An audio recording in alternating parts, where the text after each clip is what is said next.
My name is Nava Wilson. I am 29 years old. The hardest part about watching your father throw your house keys into the street is not the disrespect. It is the stark realization that the people who gave you life are actively trying to destroy it. Bozeman, Montana is known for its wide-open skies and quiet, sprawling neighborhoods. My house, a 4-bedroom modern craftsman on a manicured cul-de-sac, was my sanctuary.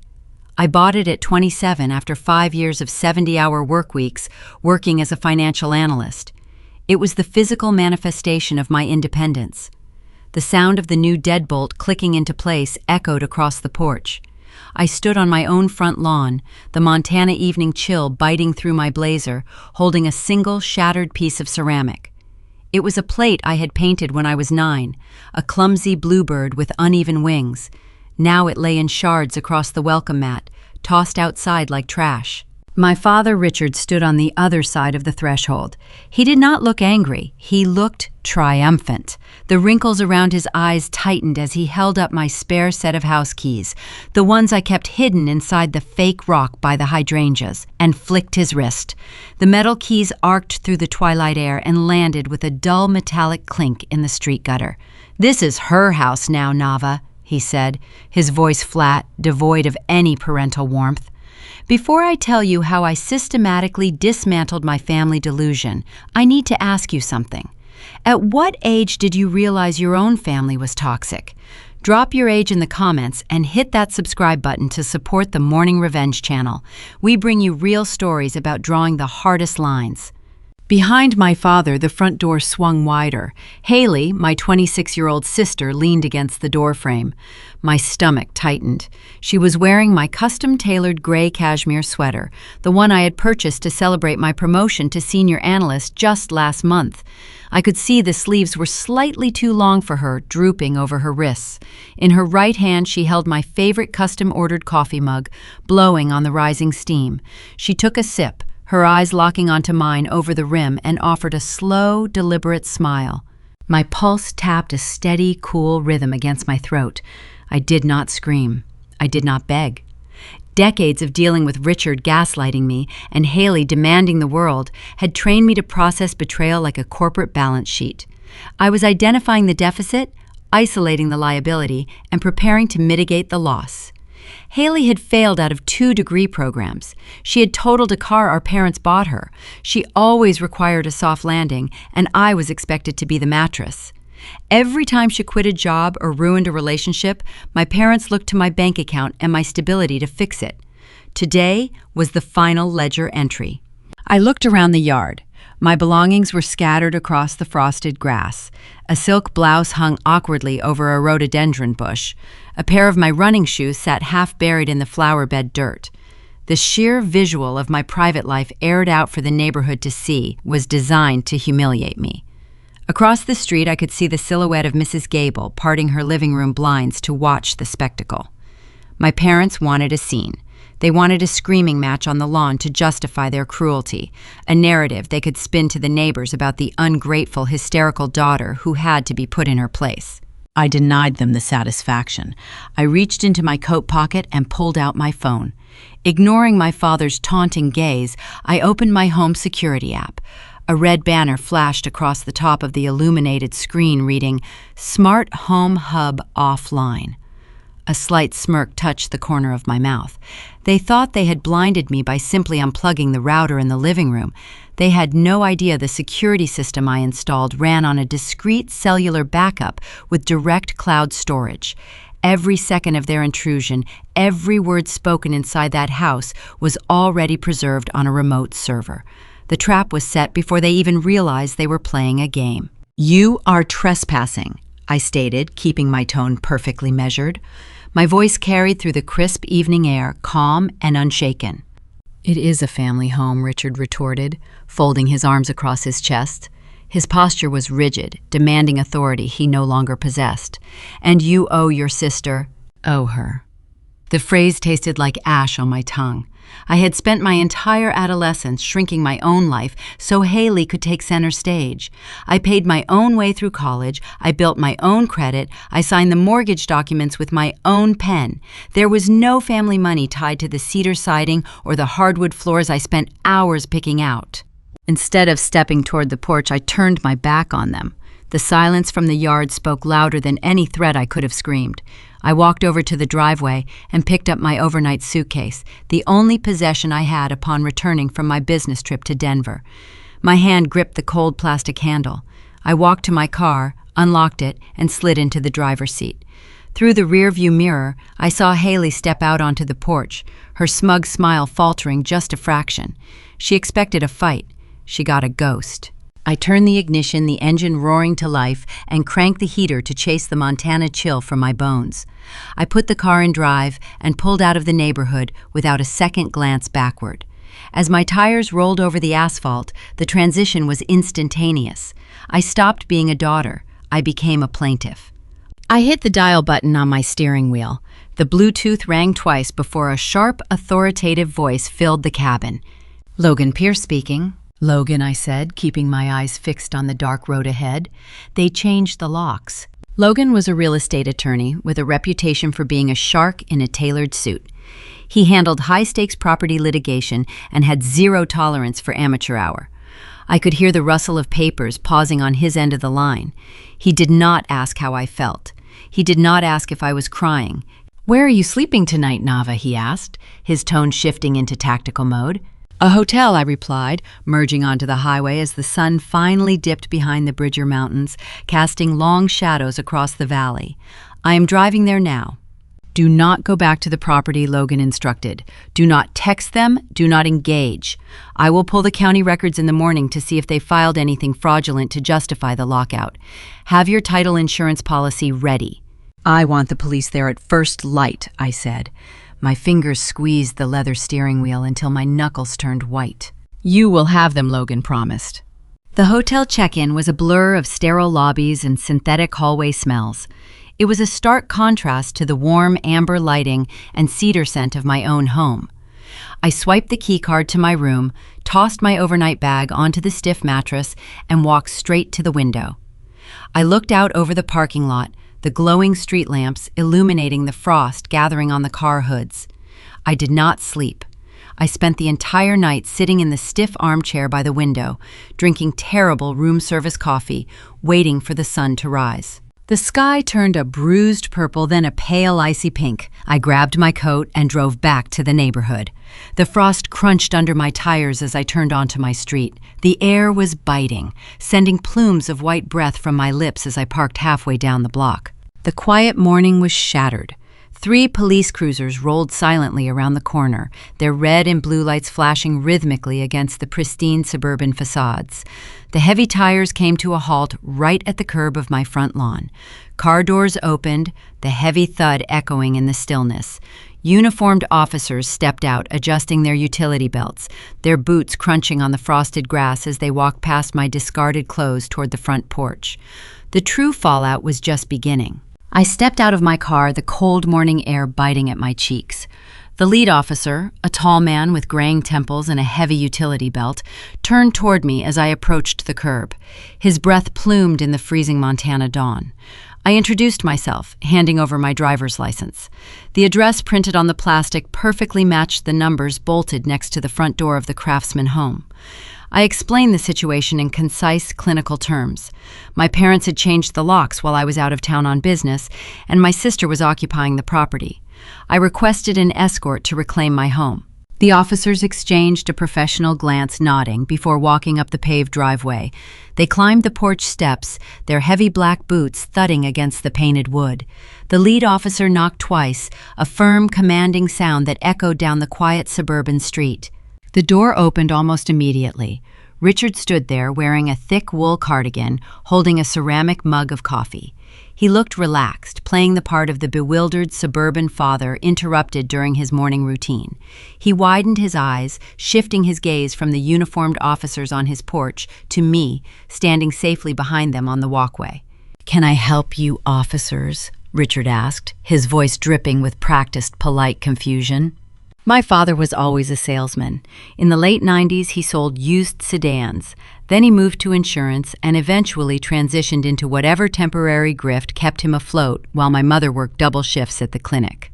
He knew exactly how to play a mark. He knew how to lower his voice, soften his posture, and project an aura of harmless cooperation. We received a call regarding an illegal lockout. The lead officer stated, his tone neutral but firm. The caller claims she is the legal owner of this property and that you have denied her entry. Richard let out a soft, patronizing chuckle, shaking his head as if dealing with a confused teenager rather than a 29-year-old financial analyst. He stepped back, gesturing toward the interior of the warm, well-lit foyer. "There must be some misunderstanding," Richard replied smoothly. "My daughter has been going through a rough patch. We are just trying to help her out. But this house does not belong to her anymore. She transferred it to her sister yesterday morning." My heart stalled. Transferred. The word hung in the freezing air. I stepped forward, opening my mouth to call him a liar, but Richard was already reaching into the interior hallway console table. He produced a thick manila folder, slipping out a crisp stack of legal-sized papers. He handed them directly to the lead officer.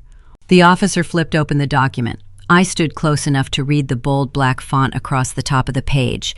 Quit-claim deed. My stomach plummeted. "This is a notarized property transfer," the officer murmured, his eyes scanning the paragraphs of dense legal text. He flipped to the second page. I leaned in my eyes, locking onto the signature line at the bottom. There it was, my name, spelled out in blue ink. The handwriting was a calculated imitation of my own script, mimicking the sharp angles of my signature, but it was too stiff, too forced. Beside the forged signature was a dark official-looking stamp, State of Montana, Notary Public. "That is a forgery," I stated, keeping my voice steady despite the adrenaline surging through my veins. "I was in Denver all week on a corporate retreat. I have flight records, hotel receipts, and badge swipes to prove it. I never signed that document. I have never seen that document in my life." The lead officer looked at me, then back at the deed, and finally at the notary stamp. He sighed, the sound heavy with bureaucratic resignation. He handed the papers back to Richard, who took them with a subtle, victorious smirk. "Ma'am," the officer said, turning to face me. The tone of his voice had shifted. The protective authority was gone, replaced by a rigid adherence to protocol. "This document is notarized by a state-commissioned official. As far as the law is concerned, this piece of paper indicates a legal transfer of ownership to your sister." "They forged my name," I repeated, maintaining eye contact. "You are looking at a stolen $600,000 asset." "I hear you," the officer replied gently but firmly. "But we are patrol officers, not a judge. We cannot determine fraud on a front porch. Because he holds a notarized deed, this is no longer a trespassing issue. It is a civil matter. We cannot force him to vacate, and we cannot force him to let you inside without a court order." The reality of the American justice system crashed down on me. The law was not designed to protect the truth in real time. It was designed to keep the peace until a courtroom could sort through the wreckage. Right now, the peace meant leaving my abusers inside my sanctuary. I looked past the officers. My spare house keys still lay in the dirt near the street gutter, coated in morning frost and dead leaves. They were a bitter symbol of my sudden displacement. Across the street, Mrs. Gable was still standing behind her living room window, her phone pressed to her ear, undoubtedly broadcasting my humiliation to the rest of the neighborhood. Richard stepped forward, leaning against the doorframe. "You should get some help, Nava," he said, his voice loud enough for the neighbors to hear. "We love you, but you cannot keep doing this to the family." The urge to step past the police and strike him was overwhelming. My hands balled into tight fists inside my coat pockets. But I knew the trap. If I raised my voice, if I lunged at him, I would become the hysterical, unstable daughter he was painting me to be. The police would have grounds to remove me in handcuffs. I refused to hand them that victory. "Understood," I told the officer, my voice cold as ice. "I will let my attorneys handle the eviction." I turned on my heel and walked away. I did not look at my keys in the dirt. I did not look at Haley peeking through the upstairs bedroom curtains. I walked straight to my car, got inside, and locked the doors. The drive to the extended stay hotel was a silent blur of gray asphalt and frozen trees. I parked in the designated lot, the generic beige facade of the building, a stark downgrade from the custom wood trim of the home I had bled for. I dragged my overnight suitcase into the lobby, the smell of industrial carpet cleaner stinging my nose. I requested a room for a week, handing over my corporate credit card for the deposit. Once inside the sterile, impersonal hotel room, I did not bother unpacking. I sat on the edge of the stiff mattress, the cheap floral bedspread scratching against my slacks, and pulled my laptop from my bag. I needed to act fast. A forged quitclaim deed was a massive legal hurdle, but it was beatable. Logan would need a heavy retainer to draft the emergency injunction and file the civil lawsuit. I opened my web browser and navigated to my primary banking portal. The screen glowed against my tired eyes. I typed in my credentials, mentally calculating the transfer limit I would need to authorize to get Logan moving by noon. The dashboard loaded, displaying my checking and high-yield savings accounts. I blinked, leaning closer to the screen. The numbers staring back at me made no sense. I refreshed the page, assuming a network error.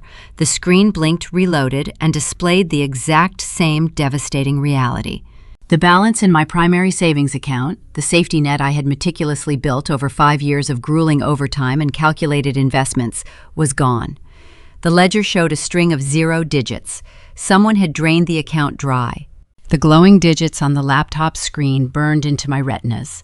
$40,000. The sum represented years of skipped vacations, delayed purchases, and ruthless budgeting. Now the ledger displayed a single mocking 0. My lungs seized, trapping the stale hotel air in my chest. I blinked, pressing the heels of my hands into my eyes, hoping the sleep deprivation was playing tricks on my vision. When I opened my eyes, the void remained. I did not throw the computer. I did not scream. As a financial analyst, my brain is hardwired to follow the data. Money never truly vanishes. It leaves a digital footprint, a trail of routing numbers and timestamps. My fingers hovered over the trackpad, trembling just enough to make the cursor shake. I clicked on the Transaction History tab. The page loaded, revealing a single outbound wire transfer initiated at 6 in the morning. The destination was an external routing number. I stared at those 9 digits, a creeping sense of dread pooling in my stomach. I recognized that bank code. It belonged to a regional credit union back in my hometown. My mind snapped back a decade. I was 18 years old again, sitting in a cramped bank branch, smelling of stale coffee and Brenda's signature cheap vanilla perfume. I had just secured my first summer internship and needed a place to deposit the paychecks. My mother sat beside me, her hand resting heavily on my shoulder. The loan officer pushed the paperwork across the desk. I hesitated, pen in hand, questioning why her name needed to be on the header. Brenda leaned in close, her voice a sickly sweet whisper near my ear. "Family shares everything, sweetie. Just sign here. In case of an emergency, I can always help you manage things." That distorted audio memory echoed in my head, blending sickeningly into the cold reality of my current zero-balance screen. I had forgotten that joint account even existed. I stopped using it sophomore year of college when I realized Brenda was treating my meager savings like her personal ATM, withdrawing $20 here and $50 there for groceries she never actually bought. I had opened a new private account at a national bank and transferred my direct deposits, but I had never formally closed the old credit union account, assuming the zero balance meant it was dormant. Brenda had kept it open.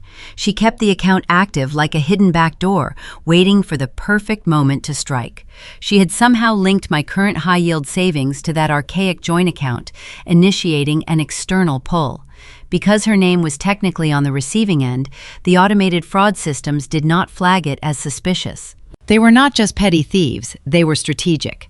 They knew I had retained Logan. They knew a high-powered real estate attorney required a heavy retainer to fight a forged deed. My family intended to starve me out. If I could not pay my lawyer, I could not fight the civil case. If I could not fight the civil case, they kept the $600,000 house. I clicked deeper into the old credit union portal, pulling up the recent transaction history of the joint account to see where the $40,000 had gone after Brenda secured it. The funds had bounced into her personal checking, but the PDF statements revealed something far more disturbing. I scrolled past the expected charges, the overpriced restaurants, the department store hauls. Then a peculiar string of line items caught my eye. Highland Consulting. It was a recurring withdrawal, $5,000 on a Tuesday, $3,000 on a Sunday night at 2 in the morning, $10,000 the week prior. My analytical training kicked in, filtering out the panic and replacing it with sharp, cold focus.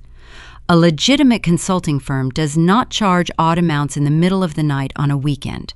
Furthermore, Richard and Brenda ran no businesses. They had no need for consulting services. The transactions were structured to avoid hitting the $10,000 federal reporting threshold, a classic indicator of illicit structuring. My father was bleeding cash to a shadow entity. The theft of my home and my savings was not just driven by Haley-spoiled entitlement. It was driven by a dark, hidden desperation. I could investigate Highland Consulting later. Right now, I was fighting a two-front war, stolen real estate and grand larceny. I needed to cauterize the wound before they bled me dry. I picked up my phone and dialed the priority fraud line for my primary financial institution. The agonizing jazz hold music played through the speaker, each second feeling like an hour. I paced the length of the narrow hotel room, my heels sinking into the cheap industrial carpet. A representative finally answered. I did not waste time with pleasantries. I deployed my corporate tone, sharp and uncompromising. I am a victim of identity theft and unauthorized wire fraud, I stated, reciting my account numbers and security pins before the agent could even ask. I need a hard freeze on all linked checking and savings accounts, suspend all outbound transfers, revoke any external account authorizations immediately. The representative typed rapidly on the other end. I can see the wire transfer from this morning, ma'am. Since it was initiated externally to a verified linked account, the recall process will take time. I understand the regulatory timeline, I replied, my voice tight. Just lock the gates. Do not let another dime leave this institution. Next, I dialed my brokerage firm, locking down my stock portfolio and retirement accounts. I called the 3 major credit bureaus, placing a strict fraud alert on my Social Security number to ensure Richard could not open any new credit cards in my name. I was a financial analyst. Securing assets was my specific area of expertise. They had caught me off guard with the backdoor transfer, but I was building a fortress they would never breach again. I ended the final call with my corporate credit card issuer, ensuring my business expenses were shielded. I tossed the phone onto the scratchy floral bedspread and sank into the desk chair. The immediate financial hemorrhage was stopped. I had zero liquid cash for the moment, but my investments and credit were safe. I took a deep, shaky breath, reaching for the plastic cup of stale water on the nightstand. I needed to call Logan back. I needed to explain that my retainer payment would be delayed by a few days while the bank investigated the wire fraud. Before my fingers could grasp the plastic cup, the phone on the bed vibrated. A sharp, distinct chime cut through the quiet room. I glanced over.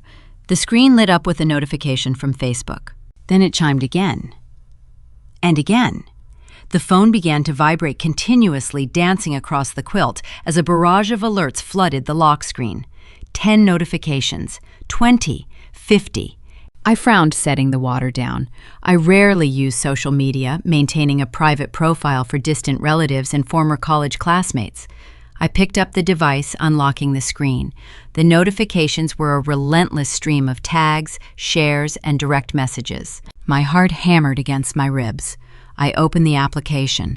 At the very top of my feed was a video. It had been posted by Brenda just 30 minutes ago and was already accumulating hundreds of comments and shares.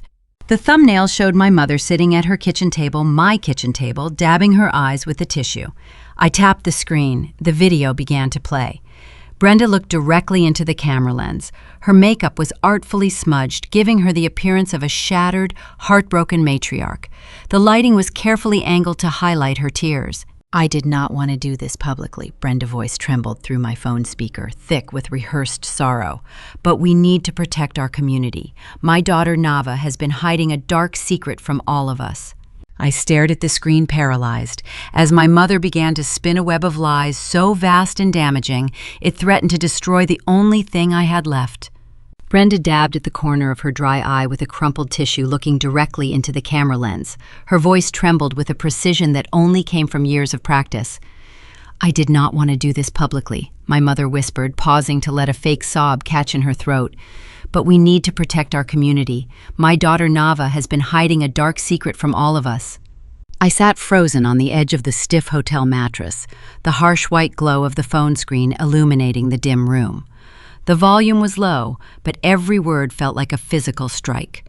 Brenda spun a narrative so distorted it belonged in a fiction novel. She claimed I was battling severe substance dependency. She told the camera that my recent business trips were actually stints in luxury rehabilitation centers funded by money I had siphoned from her and Richard. She looked down, shaking her head in theatrical sorrow, and stated I had emptied their retirement accounts and abandoned them to face foreclosure. My chest tightened. The projection was staggering. My parents had just stolen my property through a forged deed and drained $40,000 from my bank account to fund Richard and his shadowy Highland consulting debts. Yet here was Brenda sitting in my kitchen, wearing a sorrowful expression, painting herself as the destitute victim of my imaginary crimes. She was using my own stolen house as a movie set to destroy my reputation.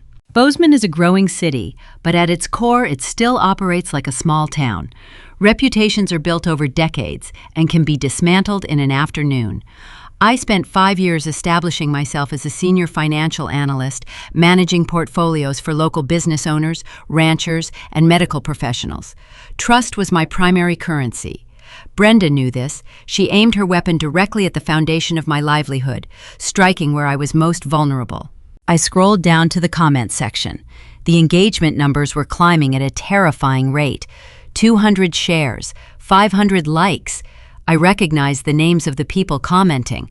The owner of the bakery where I bought my morning coffee wrote a paragraph offering prayers for my parents.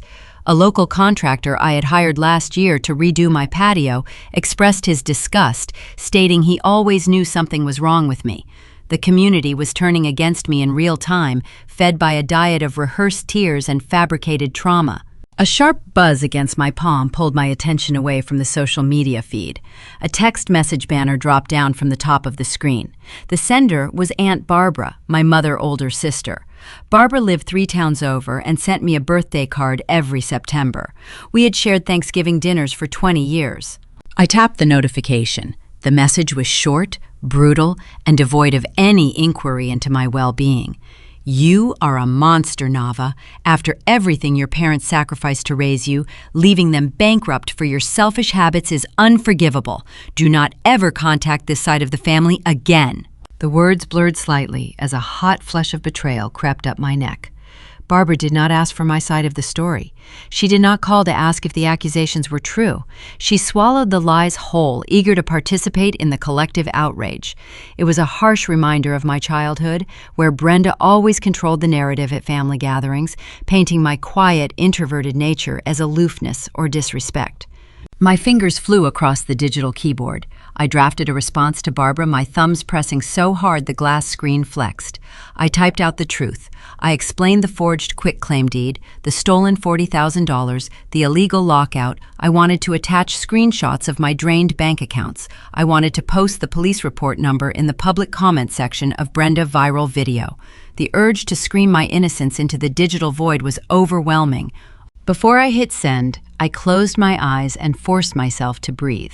My lungs expanded, pulling in the stale, recycled air of the hotel room. I deleted the draft to Barbara. I closed the social media application. Instead, I dialed Logan Pierce. My attorney answered on the first ring, the background noise of a busy law office filtering through the speaker. "Have you seen the Facebook video?" I asked, keeping my tone as clinical as possible, refusing to let him hear the tremor in my voice. "I have it playing on my monitor right now," Logan replied, his voice calm and unbothered. "It is a bold move. They are trying to get ahead of the fallout." "I need to release a statement," I said, pacing the narrow strip of carpet between the bed and the television stand. "I have the flight records proving I was in Denver. I have the bank statements showing the unauthorized transfer. I can prove she is lying right now."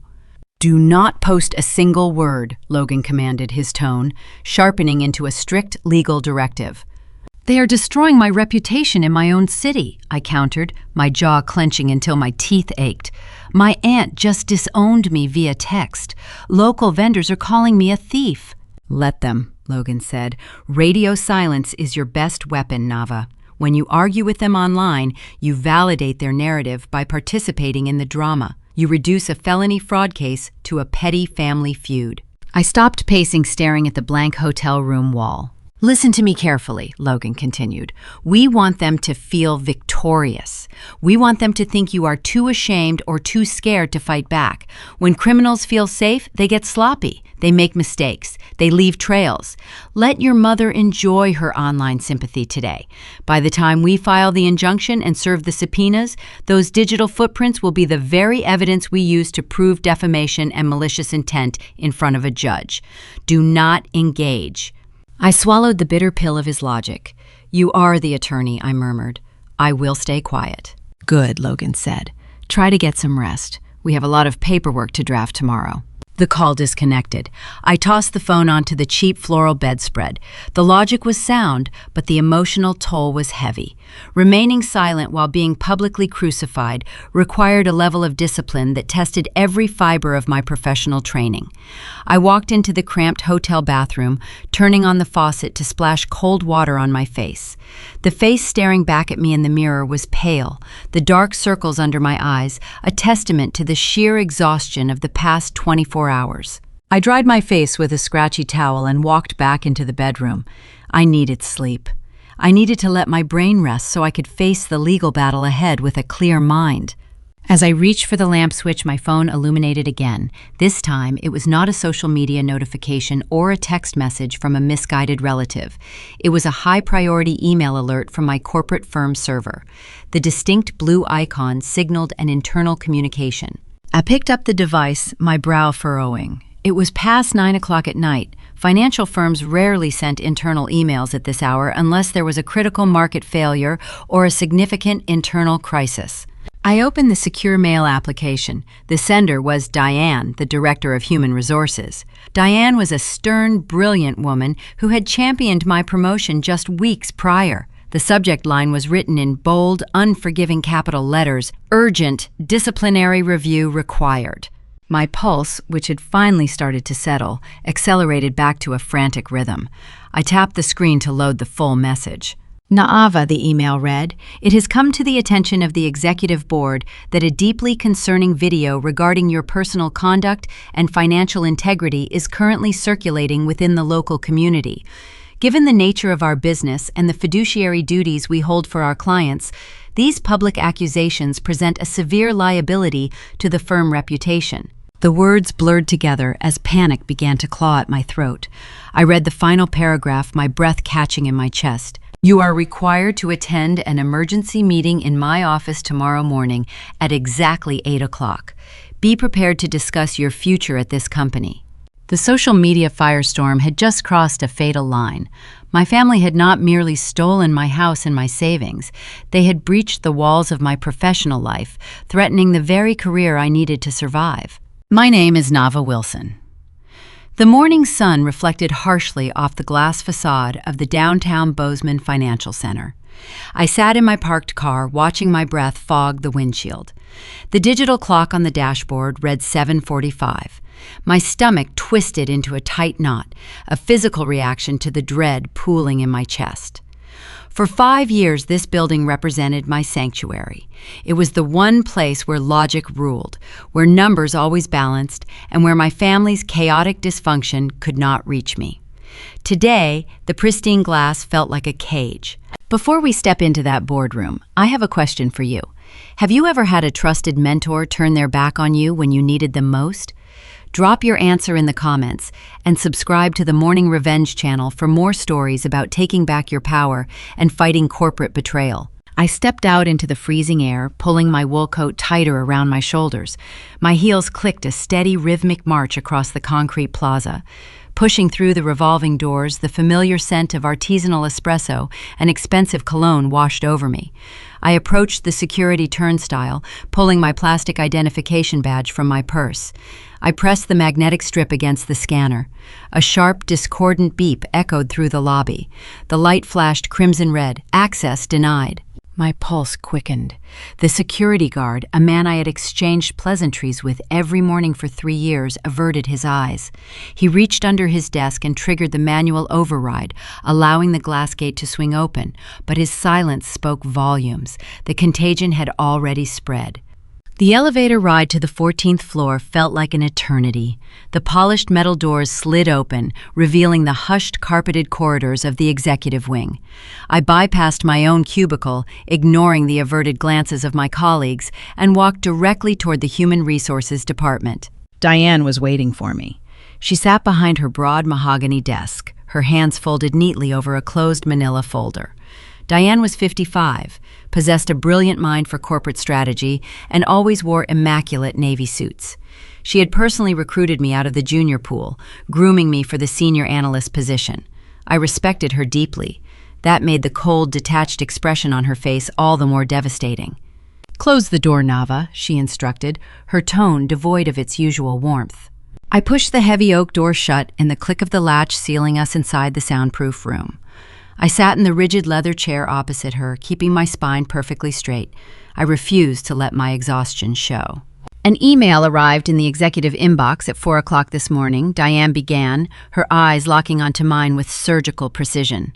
"It was sent from an encrypted, anonymous server. However, the contents were entirely public. It contained a link to a social media broadcast featuring your mother alongside a detailed message outlining allegations of substance abuse, financial elder exploitation, and severe mental instability." Haley. The realization hit me like a physical blow. Brenda lacked the technical proficiency to mask an IP address or set up an encrypted routing protocol.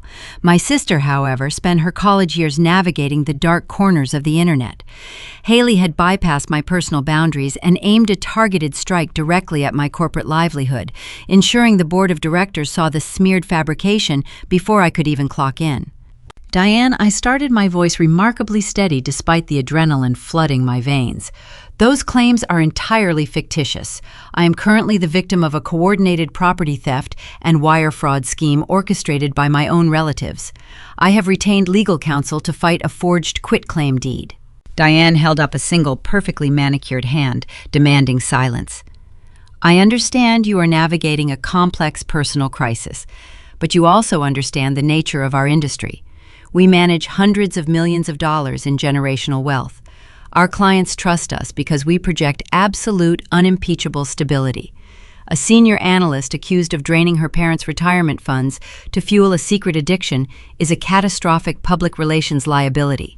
The words stung, burning through my professional armor.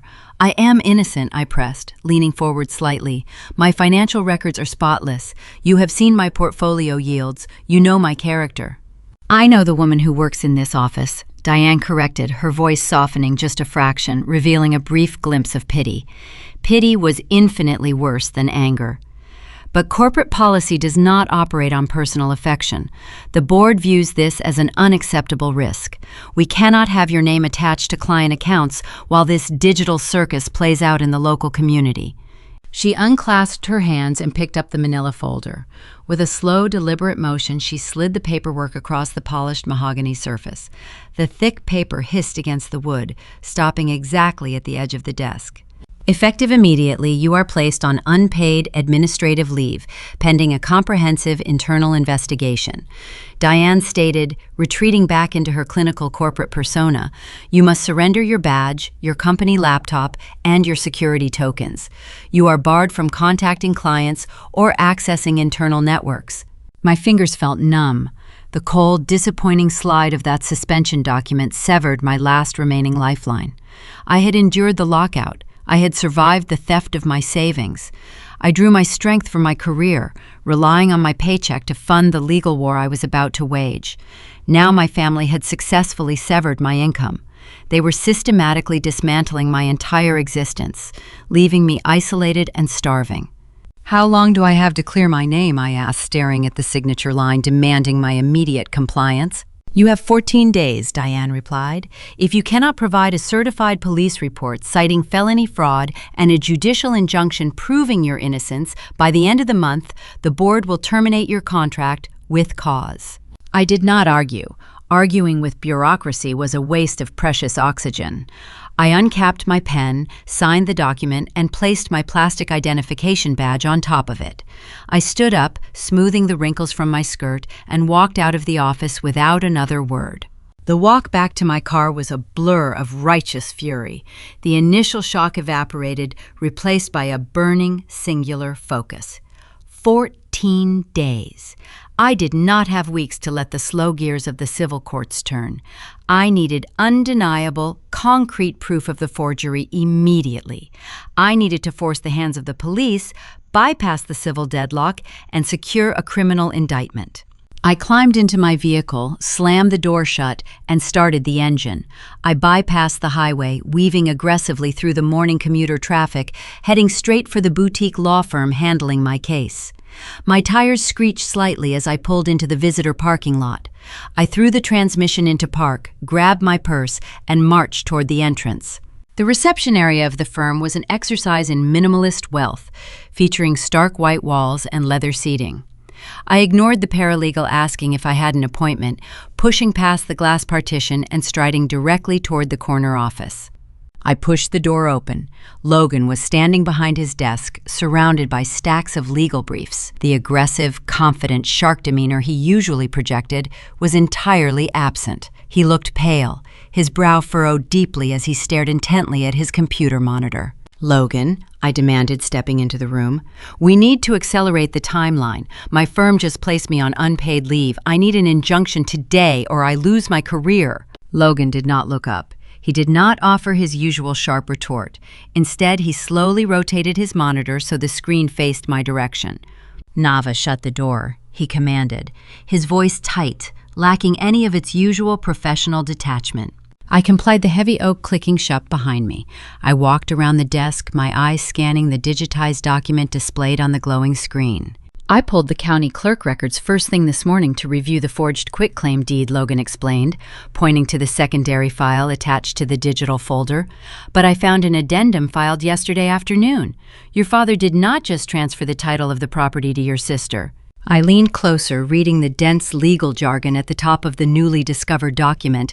My blood ran completely cold. "He leveraged the equity," Logan continued, his finger tracing a line of text indicating a massive financial encumbrance. "Richard used the forged deed to establish collateral. He authorized a $300,000 commercial lien against the property, securing the funds through a federal emergency loan program under your stolen Social Security number." The room spun. This was no longer a petty civil dispute over a suburban house.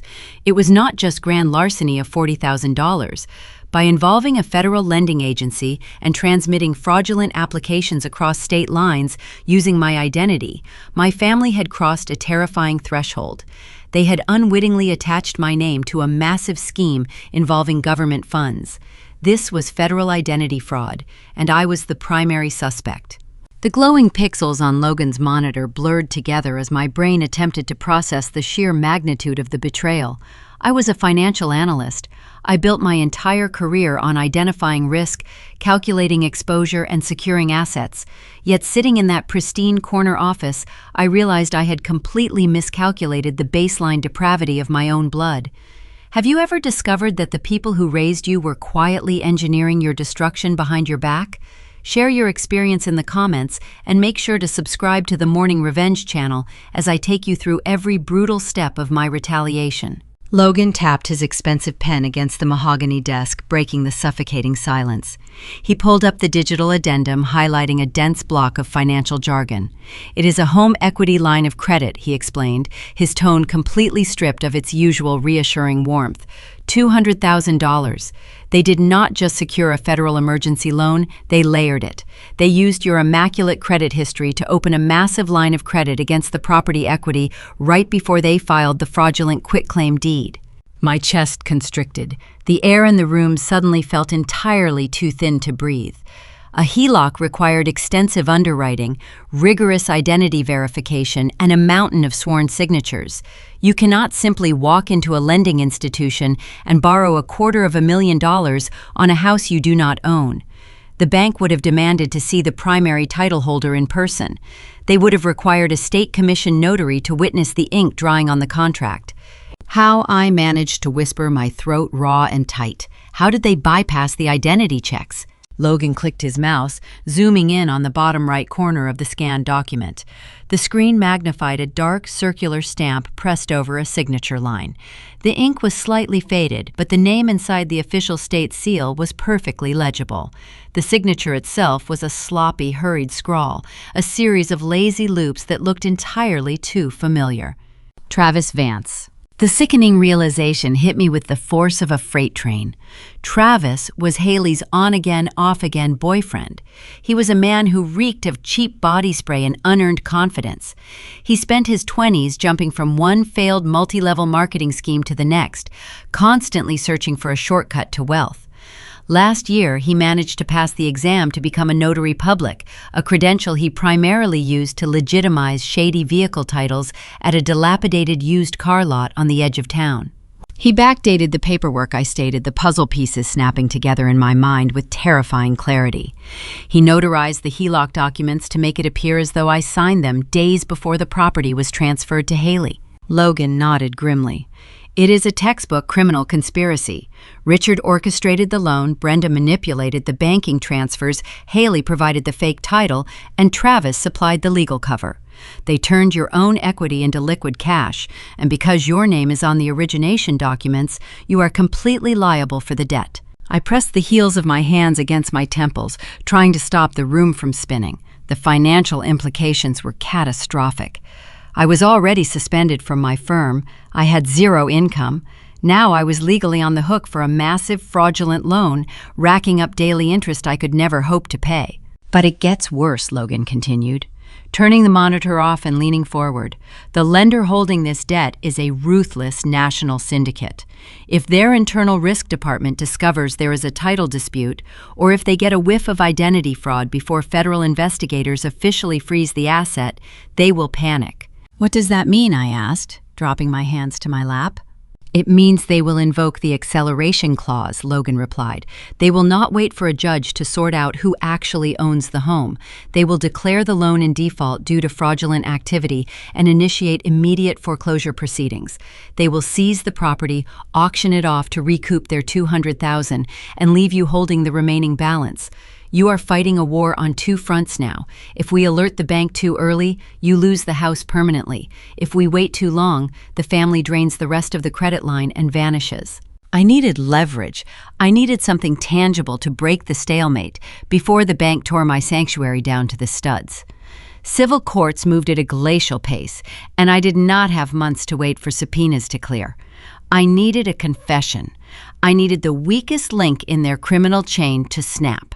Travis was the weak link. He was arrogant, greedy, and fundamentally cowardly. He did not possess the cold, calculating cruelty of my father or the manipulative endurance of my mother. If I pressed him hard enough, he would fold to save his own skin. I left Logan's office with a singular, dangerous objective. I knew exactly where to find Travis. He conducted most of his so-called business deals from a vinyl booth at a greasy diner just off the interstate, a place where the coffee tasted like burnt copper and the patrons preferred to be left alone. I navigated the icy streets, my hands gripping the steering wheel so tightly my knuckles turned white. The afternoon sky was already beginning to darken, casting long, menacing shadows across the snow-banked roads. I pulled into the diner parking lot, intentionally parking my sedan near the back by the overflowing dumpsters. I scanned the rows of vehicles until I spotted it, a lifted, excessively loud pickup truck with aftermarket tires and a cracked windshield. Travis was here. I turned off the engine and the sudden silence in the cabin deafening. I pulled my phone from my coat pocket and opened the voice recording application.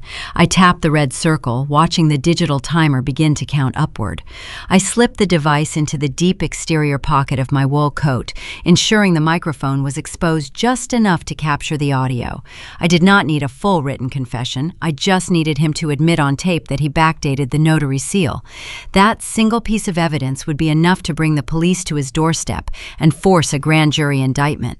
I stepped out into the biting wind, the cold slicing through my layers. I walked toward the front entrance, my boots crunching softly on the salted pavement. Just as I reached the corner of the building, the heavy glass door swung open. The harsh fluorescent light from inside the diner spilled out into the twilight. Travis stepped out, zipping up a cheap leather jacket. He had a toothpick wedged between his teeth and was staring down at his phone, his thumb swiping aggressively across the screen. He looked exactly as I remembered, perpetually projecting an unearned sense of superiority. "Travis," I called out, stepping into his path. He stopped, his head snapping up. For a fraction of a second, genuine panic flashed across his eyes. He quickly masked it with a broad, arrogant smile, pocketing his phone and shifting his weight. "Nava," he drawled, his voice thick with false bravado. "Look at you. Heard you were having a rough week. Haley mentioned you decided to take a little vacation from reality." I ignored the bait. I kept my distance, standing near the driver's side door of a rusted sedan, ensuring I had a clear path back to my own car. "I saw the documents, Travis," I stated, keeping my voice even, devoid of any emotion. "I saw the HELOC paperwork. I know you stamped it. I also know I was in Denver the day you claimed to witness my signature." The smirk vanished from his face. He spat the toothpick onto the concrete, his posture stiffening. "I do not know what you were talking about," he muttered, glancing nervously around the empty parking lot. "You committed federal identity fraud," I pushed, taking a calculated step forward to keep him engaged. "The FBI does not look kindly on state-commissioned officials participating in wire fraud. When they audit your ledger, you are going to federal prison. Tell me Richard forced you to do it, and I will leave your name out of the initial police report." Travis did not fold. Instead, his eyes darkened. The cowardly hesitation I expected evaporated, replaced by a sudden, predatory aggression. He closed the distance between us in 3 long strides, his heavy boots echoing like gunshots against the pavement. Before I could react, he shoved me hard against the side of the rusted sedan. The freezing metal bit into my shoulder blades. He planted his hands on the roof of the car on either side of my head, caging me in. He leaned in close, his breath smelling of stale tobacco and cheap diner grease. "You listen to me," Travis hissed, his voice dropping to a menacing whisper that sent a spike of pure terror straight into my chest. "You are not going to the police. You are going to keep your mouth shut, take the loss, and walk away. Because if you ever come near me or your sister again, losing your house is going to be the absolute least of your problems." My name is Nava Wilson. The freezing metal of the rusted sedan bit sharply through my wool coat as Travis pressed his weight against my shoulders. He had me caged in the dim parking lot of the diner, his heavy arms acting as a physical barricade between me and any chance of escape. Before we dive into how far a cornered rat will go to protect a lie, let me ask you a question. Have you ever had to rely entirely on your own survival instinct when someone twice your size tried to intimidate you? Tell me your story in the comments below, and make sure to subscribe to the Morning Revenge channel for more true stories about outsmarting absolute betrayal. Travis leaned closer, the harsh neon lights of the diner buzzing faintly behind him. He reeked of cheap domestic beer and stale tobacco. He grew up in the shadow of 2 older brothers who were local high school football legends, men who eventually drank themselves into complete obscurity. Travis inherited their natural aggression, but possessed absolutely none of their athletic talent or charm. He learned at a very young age that fear was a highly effective, incredibly cheap substitute for genuine respect. He used physical intimidation to mask his sheer incompetence. I knew this because my sister used to complain about his explosive temper tantrums when they first started dating. She thought his volatile nature meant he was passionate and protective. I knew it just meant he was profoundly pathetic. "You really think you can walk up to me and rattle my cage?" Travis hissed, his voice dropping to a menacing, gravelly whisper. I did not break eye contact. My heart hammered a frantic rhythm against my ribs, but my exterior remained entirely composed. I was a senior financial analyst. I spent my days managing massive corporate crises and mitigating catastrophic losses. I refused to let a corrupt small-town notary public see me sweat. My right hand was buried deep inside my coat pocket, my thumb hovering protectively over the phone screen to ensure the audio recording application was still capturing every single word. "I think you stamped a federal document without the primary title holder present," I stated, keeping my tone perfectly even and utterly devoid of fear. "I think you backdated a $250,000 loan to help Richard steal my equity." Travis laughed, a short, ugly sound that puffed a cloud of white condensation into the icy air between us. And who is going to prove that he mocked, shifting his weight to press me harder against the vehicle door? Your sister holds the physical deed. Your parents control the equity line. You have a suspended corporate badge and a cheap hotel room. You are completely broke, Nava. He reached into his leather jacket with one hand, pulling out a crumpled pack of cigarettes. He brought one to his lips, struck a cheap plastic lighter, and inhaled deeply. The glowing red ember illuminated the cruel satisfaction dancing in his eyes. "Drop the civil suit, Nava," he demanded, blowing a stream of acrid smoke directly into my face. I stamped a piece of paper. "What your family did with that paper is their problem entirely. But if you try to drag my state commission into a federal courtroom, I will personally ensure you never work in Montana again." I needed one more push. I needed him to solidify his absolute complicity on the digital recording. "You admit you falsified the date for them?" I asked, letting my voice waver just a fraction, feigning the exact desperation he desperately wanted to hear. "I did what I had to do to get paid," Travis sneered, taking another long drag. "Your father offered me $5,000 to make the notary problem disappear. I solved the problem. You need to accept your loss and walk away, right now." He pulled the cigarette from his mouth and casually flicked it through the air. The burning cylinder landed directly on the pristine hood of my parked sedan a few feet away. Bright orange sparks scattered across the dark paint. It was a calculated microaggression, a blatant display designed to establish physical dominance and invoke sheer terror. "Next time," he warned softly, "it will not be just a cigarette burning your property." I had what I needed. The trap had successfully snapped shut. "You win, Travis," I whispered, shrinking my shoulders inward to complete the illusion of total defeat. "I will drop the lawsuit tomorrow morning. Just let me go." The triumphant smirk returned to his face. He stepped back, dropping his arms and clearing the path. I did not run. Running would trigger his predatory instinct. I walked slowly to my vehicle, unlocked the driver's side door, and slid into the cold leather seat. I hit the central locking button immediately, the mechanical thud echoing loudly in the quiet cabin. I started the engine, threw the transmission into reverse, and backed out of the parking lot without ever looking at him again. The drive back to the extended stay hotel was a silent, intense blur. The massive surge of adrenaline slowly began to recede, leaving my limbs feeling heavy and bruised. I parked in the designated lot, the generic beige facade of the building looking strangely comforting after the sheer hostility of the diner parking lot. I hurried inside, locking the deadbolt of my room before finally pulling the phone from my pocket. I pressed stop on the recording application and tapped play. The audio quality was astonishingly clear. The microphone had perfectly captured the ambient buzz of the neon sign, the aggressive crunch of his boots, and most importantly, his explicit confession. "I did what I had to do to get paid. Your father offered me $5,000 to make the notary problem disappear." I sank onto the edge of the stiff hotel mattress, letting out a long, shuddering breath. I had the smoking gun. This single audio file elevated the situation from a convoluted civil property dispute into a slam-dunk criminal indictment for federal wire fraud and conspiracy. But I could not hand it over to the authorities just yet. The bank holding the fraudulent credit line was still a massive looming threat. If the police knocked on my parents' front door tonight, Richard would panic, empty the remaining credit line, and completely vanish with the cash before the asset freeze could take effect. I needed to buy Logan enough time to draft the emergency injunction and secure the federal hold. I needed to lull my family into a deeply false sense of security. I opened my laptop, the screen glowing harshly in the dim room. Bullies and thieves share a common psychological flaw. They are intrinsically greedy, and they always expect their victims to eventually surrender.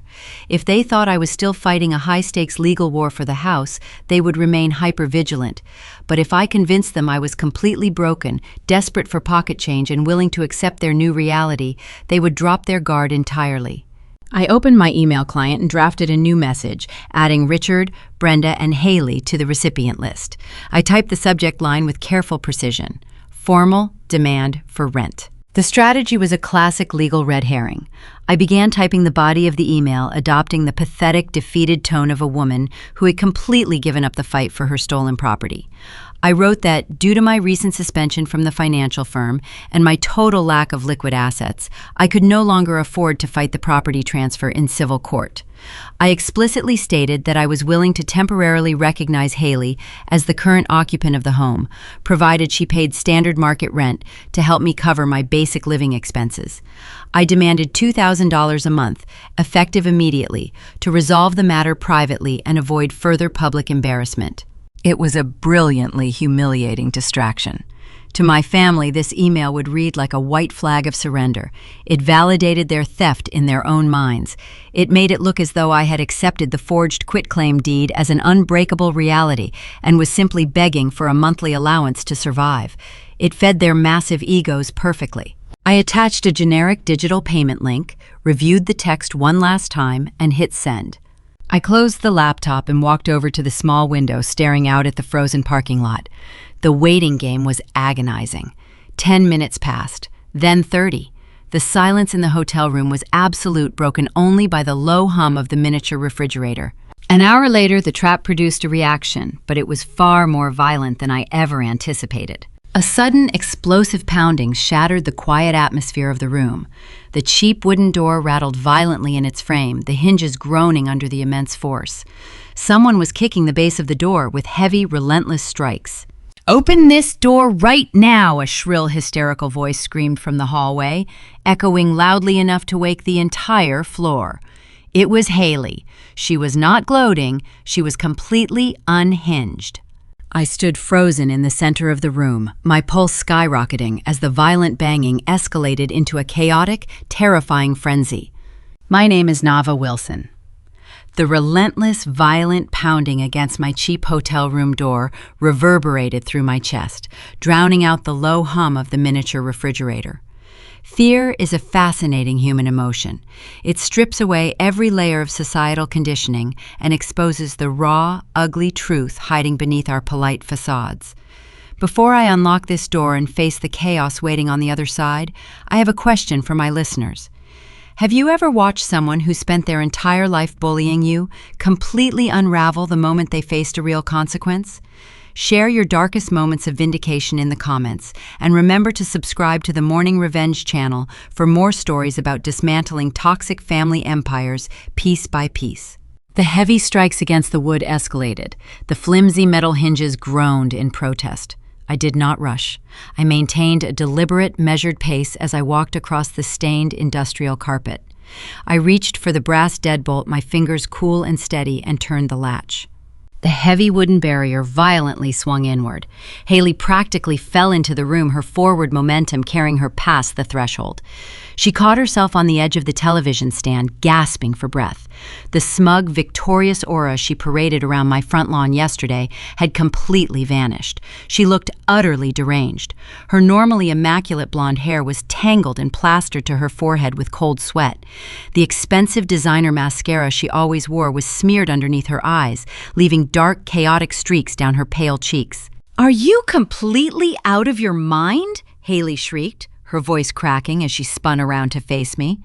She reached into her oversized leather handbag, her hands shaking so violently she dropped her car keys onto the floor. I stood near the open doorway, my posture rigid, observing her meltdown with the detached, analytical precision of a scientist studying a volatile chemical reaction. "You received my email regarding the rental agreement," I stated, keeping my tone flat and devoid of any provocation. Haley pulled a crumpled stack of legal documents from her bag and hurled them onto the stiff, floral bedspread. $2,000 a month, she screamed, pointing a trembling finger at the paper. "We do not have $2,000. We do not have anything. You are going to sign this actual deed right now, Nava." I glanced at the papers scattered across the mattress. It was a fresh quitclaim deed, completely blank on the signature line. The trap I set had worked perfectly, but the resulting explosion was revealing a completely different landscape of destruction. Travis had undoubtedly called Richard the moment I drove away from the diner, warning my father that the forged notary stamp was compromised. Panic had set in. They realized the fake title could trigger a federal investigation threatening the massive credit line they just opened. They needed my genuine, uncontested signature immediately to cure the title defect and secure their stolen cash. "You stole my house," I replied, my voice dangerously quiet. "You stole my savings. You filed a fraudulent home equity line of credit under my Social Security number, and now you want me to willingly hand over the physical title because your corrupt notary got scared?" Haley let out a guttural sound of pure frustration, grabbing handfuls of her own hair. "You do not understand what is happening," she sobbed, her entire body vibrating with manic energy. "This is not about the house anymore. This is about keeping our father alive." The words hung in the sterile hotel air. My analytical mind froze, abruptly recalibrating the entire equation. I crossed my arms, demanding an explanation without uttering a single syllable. Haley collapsed onto the edge of the mattress, the fight rapidly draining from her limbs. "Highland Consulting is not a real business," she confessed, the words tumbling from her mouth in a frantic, desperate rush. "It is a front. It is a local sports betting syndicate running illegal books out of the industrial park. Richard owes them money, a lot of money." The puzzle pieces violently snapped together. The bizarre late-night withdrawals from the joint bank account, the $40,000 vanished into thin air, the sheer audacity of executing a massive federal identity theft scheme right under my nose. My family was not just greedy, they were drowning. He placed massive wagers on college athletic tournaments last season. Haley continued her chest heaving as tears spilled over her eyelashes. He lost everything. He took out private loans from the syndicate to cover the losses, and he lost that money too. They told him they were going to start breaking bones if he did not produce $250,000 by the end of the month. I stared at the woman sitting on my temporary bed. Haley was 26 years old. Our parents had spent her entire existence shielding her from accountability, providing endless soft landings every time she failed. Now the protective bubble had violently burst, exposing her to the lethal, unforgiving reality of the criminal underworld. For a fraction of a second, I witnessed genuine, unfiltered terror in her eyes. The mask of entitlement slipped entirely, revealing a frightened, pathetic child who realized the monsters lurking in the dark were absolutely real. That fleeting moment of profound sisterly pity flickered in my chest. Then Haley wiped her nose with the back of her sleeve and looked up at me. Her expression hardened, the manipulative venom returning to her features with sickening speed. "You have to sign the deed, Nava," she demanded, her tone shifting from desperate confession back to toxic entitlement. "The bank is asking questions about the title transfer. If they freeze the credit line before the wire transfer clears to the bookies, those men are going to kill him. You have a corporate job. You can rebuild your credit. You can buy another house. But he is our father. You cannot let him die over a piece of property." The audacity of her demand snuffed out my pity, instantly replacing it with a cold, impenetrable armor. She was asking me to legitimize a federal felony, accept a catastrophic financial burden, and permanently destroy my own future to shield a man who had intentionally thrown me to the wolves. I walked over to the bed, picked up the blank quitclaim deed, and ripped it directly down the middle. The sharp tearing sound echoed like a gunshot in the small room. Haley gasped, recoiling as if I had struck her across the face.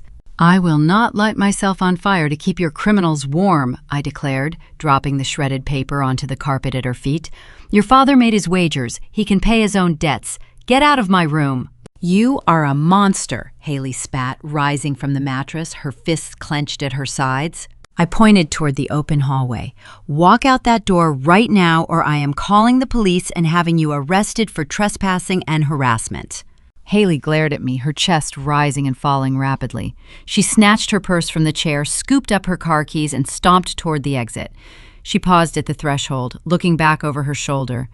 "You just signed his death warrant," she whispered, her voice dripping with venom. I slammed the door shut, throwing the deadbolt and securing the secondary chain latch. The silence that followed was suffocating. I stood alone in the center of the room, the adrenaline slowly receding, leaving behind a profound sense of exhaustion. I walked into the bathroom, splashed freezing water onto my face, and stared at my reflection in the mirror. I had drawn the absolute hardest boundary of my life. I had severed the final emotional cord binding me to my abusers. I turned off the harsh overhead lights and crawled into the stiff hotel bed. Sleep was an impossible concept, but I forced my eyes closed, attempting to rest my mind for the legal battles awaiting me at dawn. Hours passed in a state of restless purgatory. The digital clock on the bedside table cast a dim red glow across the room. 2:14 in the morning. Suddenly, my cell phone vibrated violently against the wooden nightstand, the harsh ringtone shattering the quiet darkness. I bolted upright, my heart hammering in my throat. I grabbed the device, squinting at the bright screen. The caller identification displayed a familiar name, Mrs. Gable, my elderly neighbor from across the street. I swiped the screen to answer, pressing the speaker to my ear. "Mrs. Gable," I answered, my voice rough with fatigue. "Naava," the elderly woman whispered. Her voice was trembling uncontrollably, accompanied by the distinct sound of frantic static. "Naava, you need to call the police immediately." "What is happening?" I demanded, throwing the blankets aside and swinging my legs over the edge of the mattress. "There are men at your house," Mrs. Gable cried, her panic bleeding through the digital connection. "4 dark vehicles just pulled onto the lawn. They are carrying baseball bats. They just smashed through your beautiful front windows. I can hear them screaming your father's name." The voice of my elderly neighbor trembled through the digital connection, her frantic words punctuated by the undeniable sound of shattering glass echoing in the background. My blood ran completely cold. I instructed Mrs. Gable to lock her doors, stay away from her windows, and hang up immediately. I disconnected the call and dialed emergency services, my fingers rigid as I tapped the screen. I recited my address to the dispatcher with robotic precision, stating there was an active home invasion in progress. "My name is Naava Wilson. Before I describe the sheer devastation of watching my physical sanctuary get ripped apart by the criminal underworld, I have a question for you. Have you ever watched a cornered animal destroy everything around it just to survive another day? Leave your thoughts in the comments and make sure to subscribe to the Morning Revenge channel to support stories about absolute resilience. I dressed in the dark, throwing a heavy wool sweater over my pajamas and sliding my bare feet into my winter boots. The drive from the extended stay hotel to my neighborhood was a blur of adrenaline and icy roads. I did not care about the speed limits. I pushed my sedan to its mechanical limits, the engine roaring through the sleeping suburban streets. I turned the final corner into my cul-de-sac and slammed on the brakes. My tires skated across a patch of black ice, bringing the vehicle to a jarring halt near the community mailbox. The flashing red and blue lights of 3 police cruisers painted the surrounding snowbanks in chaotic, rotating colors. I stepped out of the car, the biting Montana wind whipping my hair across my face. The visual waiting for me at the end of the street was a masterclass in targeted destruction. My beautiful 4-bedroom craftsman home, the physical manifestation of my entire professional career, looked like a war zone. The syndicate did not send loud, brawling thugs. They sent a professional fixer. The destruction was terrifyingly systematic, designed to inflict maximum financial damage in minimum time. Every single custom pane of glass across the front facade had been systematically bashed inward. The heavy wooden front door, which I had spent a month sanding and staining by hand, was splintered off its heavy brass hinges, hanging awkwardly in the frame. The manicured front landscaping was completely decimated. The rhododendron bushes were trampled into the frozen mud, and the decorative stone retaining wall was kicked apart, the heavy gray rocks scattered across the frosted lawn like discarded toys. I walked slowly toward the yellow crime scene tape currently stretched across my driveway. My boots crunched over shattered pieces of ceramic and splintered wood. The cold night air was thick with the smell of exposed fiberglass insulation and ruptured drywall dust. Richard stood on the frozen grass near the porch, wrapped in a heavy blanket provided by a paramedic. He was not bleeding, but his face was devoid of color. He was trembling, playing the role of the terrified suburban victim with sickening perfection. A lead detective stood opposite him, holding a small notepad and a clicking pen. I moved closer, staying perfectly silent in the shadows of a large oak tree near the property line. The winter wind carried their voices directly to my ears. "I do not know who those men were," Richard stammered, his voice wavering dramatically. "They just showed up and started smashing everything. We were terrified, but I know exactly who sent them." The detective stopped writing and looked up. "Who do you suspect?" he asked, his tone strictly professional. "My daughter," Richard declared, pointing a trembling finger toward the empty street. "Naava Wilson. We had a terrible dispute yesterday. She transferred the deed of this house to her younger sister, but then she suffered a massive psychological breakdown. She demanded rent money tonight. When we refused, she threatened us. She hired these goons to vandalize the property because she is furious about the eviction." The sheer audacity of his lie paralyzed me. My father was drowning in $250,000 of illegal gambling debt. The men who destroyed my home were sent by the local betting syndicate to collect their bloody ledger.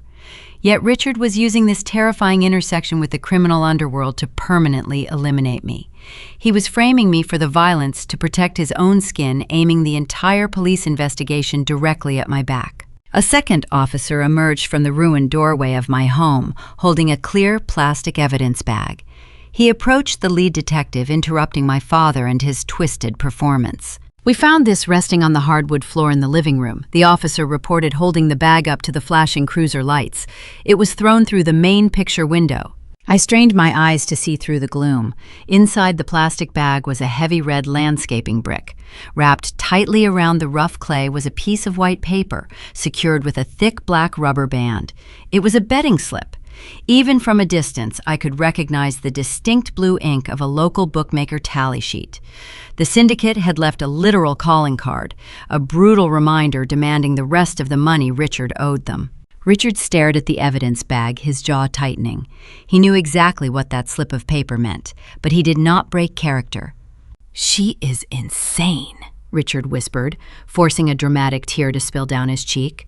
"She is trying to make it look like we are involved with criminals. She is trying to frame me." I had seen enough. Stepping into the light and demanding to speak to the detective would only feed into his narrative of the hysterical, stalking daughter. I slowly backed away from the oak tree, keeping my footsteps light until I reached the safety of my parked sedan. I slipped inside, started the engine, and drove away from the wreckage of my own life. I returned to the sterile confines of the hotel room, my mind racing with legal strategies and survival tactics. Logan needed to see the police report immediately. The betting slip was the tangible connection to Highland Consulting. It proved the debt was real, which proved the home equity line of credit was a desperate fraud.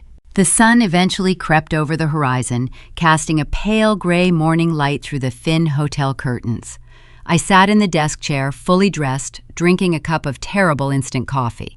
I was preparing to call my attorney when a sharp, authoritative knock struck my door. It was not the frantic pounding Haley had delivered the night before. This knock was measured, heavy, and official.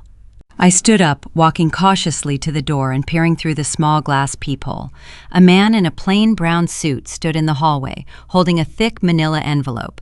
He did not look like a syndicate enforcer, nor did he look like a police officer. I unlocked the deadbolt and pulled the door open a few inches. "Yes," I asked, keeping my voice neutral. "Are you Nava Wilson?" the man inquired, his tone flat and heavily practiced. "I am," I replied. The man shoved the thick manila envelope through the small opening, forcing me to take it. "You have been served," he stated simply, turning on his heel and walking down the corridor without another word. I closed the door, my fingers gripping the heavy paper package.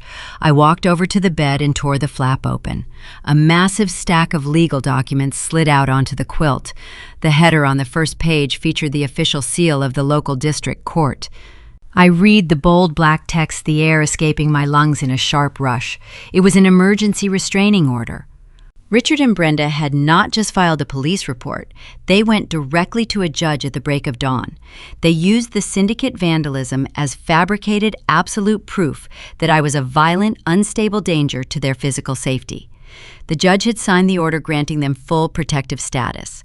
The document strictly prohibited me from coming within 500 feet of my own house, my parents, or my sister. But the final paragraph was the true fatal blow.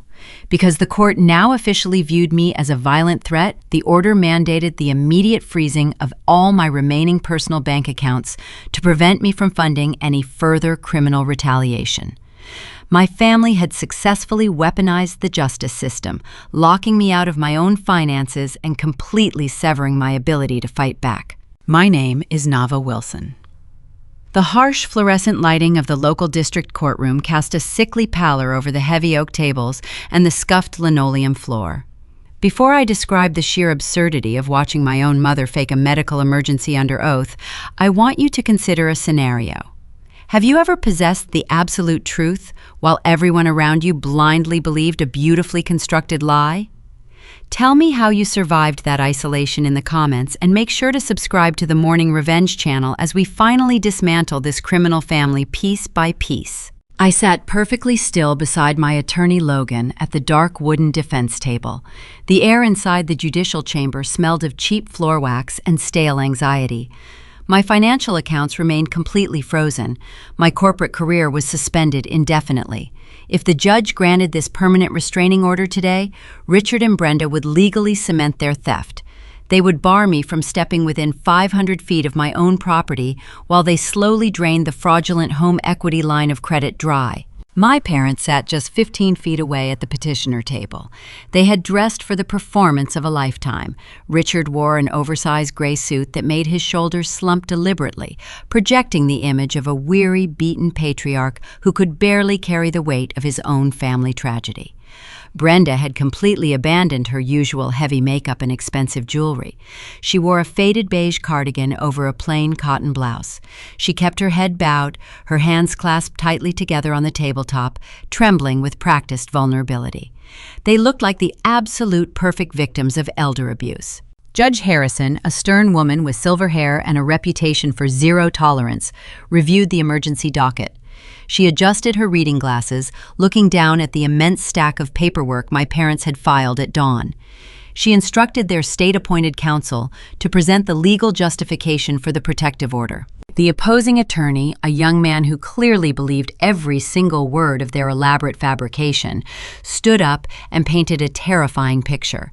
He described the aggressive home invasion the night before with intense theatricality. He claimed I was a disgruntled, financially unstable addict who had transferred my property to my sister in a rare moment of clarity, only to experience severe seller remorse. He explicitly accused me of hiring criminal enforcers to smash the front windows and terrorize my elderly parents when they refused to pay me extortion money. As the young lawyer described the shattering glass and the ruined landscaping, Brenda initiated the next phase of her performance. She let out a sharp, ragged gasp. Her right hand shot up to her chest, her fingers clutching the cheap fabric of her beige cardigan. She began to hyperventilate, her shoulders heaving dramatically as she leaned heavily against the wooden table. Richard immediately wrapped an arm around her, whispering frantic consolations, while casting a look of pure, fabricated terror in my direction. Judge Harrison immediately paused the proceedings, asking if the petitioner required emergency medical attention. Brenda shook her head weakly, dabbing at her dry eyes with a crumpled tissue, claiming she was just profoundly terrified of what her daughter might do next. It was a masterclass in emotional manipulation. 2 days ago, this exact woman orchestrated the theft of $40,000 from my savings. Today, she was acting like a frightened bird trapped in a cage. I looked at Logan. He did not look worried. He looked incredibly bored. When the judge finally turned her attention to the defense, asking for our formal rebuttal to these severe allegations, Logan slowly stood up. He buttoned his tailored suit jacket, projecting an aura of absolute unshakable confidence. Logan did not waste a single second denying the vandalism. He completely bypassed the shattered windows and the destroyed property. Instead, he addressed the judge directly, his voice echoing clearly across the silent courtroom. "Your Honor, my client did not orchestrate the destruction at the property last night. That destruction was the direct result of a $250,000 illegal gambling debt owed by the petitioner, Richard Wilson, to a local sports betting syndicate." The courtroom grew deathly quiet. The ambient hum of the ventilation system felt overwhelmingly loud. Richard stiffened his protective arm, dropping from Brenda's shoulders. The young opposing counsel looked completely bewildered, frantically flipping through his case file as if he had missed a crucial page. Logan continued his relentless assault. Furthermore, the petitioners are not the victims of intimidation. They are the active aggressors in a coordinated federal identity fraud scheme. Yesterday afternoon, the petitioners sent a proxy to physically threaten my client into dropping her civil suit regarding the forged quitclaim deed. We request permission to submit an audio recording into evidence, captured just hours before the alleged vandalism took place. Judge Harrison narrowed her eyes, evaluating the bold claim. She granted the request with a sharp nod. Logan connected his laptop to the courtroom audio system. He tapped a key on his keyboard. The ambient noise of the greasy diner parking lot filled the cavernous room. Then Travis' menacing, gravelly voice echoed through the high-fidelity speakers. "I did what I had to do to get paid. Your father offered me $5,000 to make the notary problem disappear. You need to accept your loss and walk away right now." The recording continued perfectly, capturing the terrifying moment Travis slammed me against my vehicle and explicitly threatened further harm if I did not abandon the property dispute. The audio quality was pristine, picking up the crunch of his boots and the aggressive strike of his lighter. The digital file concluded, leaving a suffocating silence in its wake. The color completely drained from Richard's face, leaving him looking like a pale ghost. Brenda stopped her theatrical hyperventilation instantly, her jaw dropping slightly as the crushing reality of their exposure set in. They had walked into a court of law, expecting to seal my fate with fake tears. Instead, Logan had just played an explicit confession of their criminal conspiracy onto the official judicial record. Judge Harrison's face turned a deep shade of crimson with absolute fury. She glared down at the petitioner table, her eyes burning right through their pathetic disguises. She slammed her wooden gavel down with enough force to make the opposing counsel visibly flinch. "Emergency restraining order denied," she barked, her voice dripping with judicial venom. "This court will not be weaponized to facilitate federal fraud. The temporary freeze on the respondent financial accounts is lifted immediately. And Mr. Wilson, I suggest you retain criminal defense counsel today because I am forwarding this exact audio transcript directly to the district attorney office for review." Court was dismissed. We did not wait to watch my parents scramble out of the room in disgrace. I walked out of the heavy double doors, the stale air of the courtroom giving way to the cool, echoing expanse of the marble hallway. My accounts were unfrozen. The legal blockade was entirely destroyed. The momentum had finally shifted back into my hands. Logan walked beside me, slipping his laptop back into his sleek leather briefcase. "That buys us the necessary time to file the civil injunction against the bank," he noted, his pace brisk and purposeful. "We have them completely on the defensive now. We can systematically freeze the home equity line before they withdraw another cent." I stopped walking, my heels clicking sharply against the polished marble floor. I turned to look at my attorney. The deep exhaustion that had plagued me for 3 days was entirely gone, replaced by a cold, calculating clarity. The legal victory was satisfying, but it was nowhere near enough. My family had tried to destroy my career, steal my home, and frame me for syndicate violence. "I am done playing defense, Logan," I stated, my voice carrying a lethal calmness that echoed slightly in the empty corridor. "My family just tried to use a sitting judge to steal my life and lock me in a cage. I am not waiting for the civil courts to sort out the home equity line. I am destroying their entire operation right now." Logan paused, his brow furrowing slightly as he studied my expression. "What exactly are you planning to do, Nava?" he asked, his lawyerly caution finally returning.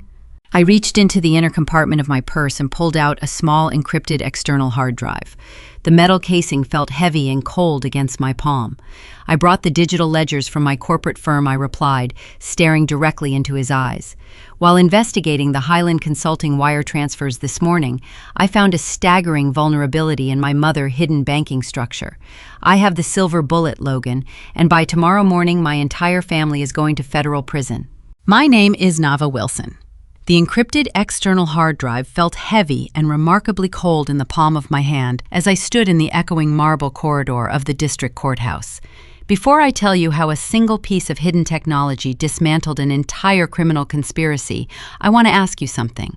Have you ever let your enemies believe they had completely destroyed you, just so you could watch them dance in their own arrogance? Tell me your strategy in the comments, and make sure to subscribe to the Morning Revenge channel as we transition from playing defense to launching a federal offensive.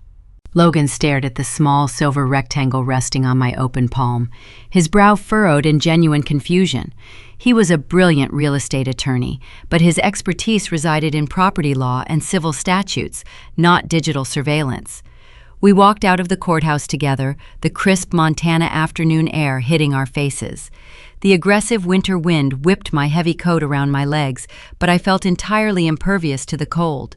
The frozen panic that had consumed me for the past 72 hours was gone. We returned to his boutique law firm in absolute silence. The leather seats of his luxury sedan offered a quiet sanctuary as we navigated through the Bozeman traffic. When we reached his corner office, Logan immediately locked the heavy oak door. He bypassed his usual cup of artisanal coffee and sat directly behind his polished mahogany desk. I dragged a leather guest chair around to his side of the desk, sitting shoulder to shoulder with him. I plugged the metal drive into the lateral port of his computer monitor. A black folder icon appeared on the glowing screen. I clicked the icon, revealing a vast directory of compressed digital files. "What exactly am I looking at?" Nava Logan asked, his voice low and analytical. "You are looking at absolute arrogance," I replied, my fingers flying across his keyboard to decrypt the primary folder. "When my father brought his entire operation into my house, he made a catastrophic assumption. He assumed that because I am a financial analyst, I only understand ledgers and stock portfolios. He forgot that I travel extensively for corporate audits. Leaving a $600,000 property empty for weeks at a time requires substantial security." I opened a subfolder labeled Interior Optics. When Richard and Brenda ambushed me on the front lawn, they smugly bragged about unplugging my smart home router. I explained, keeping my voice utterly devoid of emotion. They thought severing the physical internet connection rendered the house blind. They had no idea the primary hub contained an integrated cellular backup module. The moment the local area network dropped, the system seamlessly switched to a dedicated encrypted frequency, broadcasting directly to a secure cloud server. They did not disable my security. They just locked themselves inside a high-definition recording studio. Logan leaned forward, his breath hitching slightly as the media player launched. The screen flickered to life, displaying a pristine, wide-angle view of my custom kitchen. The timestamp burned into the bottom corner indicated it was Tuesday evening, exactly 2 days before they changed my locks. The resolution was breathtaking. The digital optical sensors I had installed discreetly inside the crown molding captured every single detail. I pressed the spacebar to initiate the playback. The integrated microphones picked up the sound of a heavy glass bottle uncorking. Richard, Brenda, Haley, and Travis were gathered around my white marble kitchen island. They looked incredibly comfortable, treating my sanctuary like their personal tavern. Richard stood at the head of the island, holding a bottle of 2018 Reserve Cabernet Sauvignon. It was a vintage I had specifically purchased to celebrate my 30th birthday next year. Richard poured the dark red liquid into 4 of my expensive crystal goblets. He handed one to the corrupt notary. Travis took a greedy sip, leaning back against the expensive cabinetry with a smug expression. "This is a beautiful property," Richard Travis drawled, his voice captured with terrifying clarity by the acoustic sensors. "Are you sure she is not going to fight the transfer?" Richard let out a booming, cruel laugh. The sound echoed through the computer speakers, sending a phantom chill down my spine. My own father was celebrating my destruction.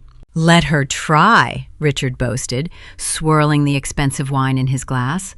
"By the time that ungrateful brat realizes she has been locked out, the equity line will be fully drained and transferred. She cares entirely too much about her precious corporate reputation to drag this into a public courtroom. We are taking exactly what she owes us for raising her. Just stamp the document, Travis." Brenda chimed in, leaning across the marble surface.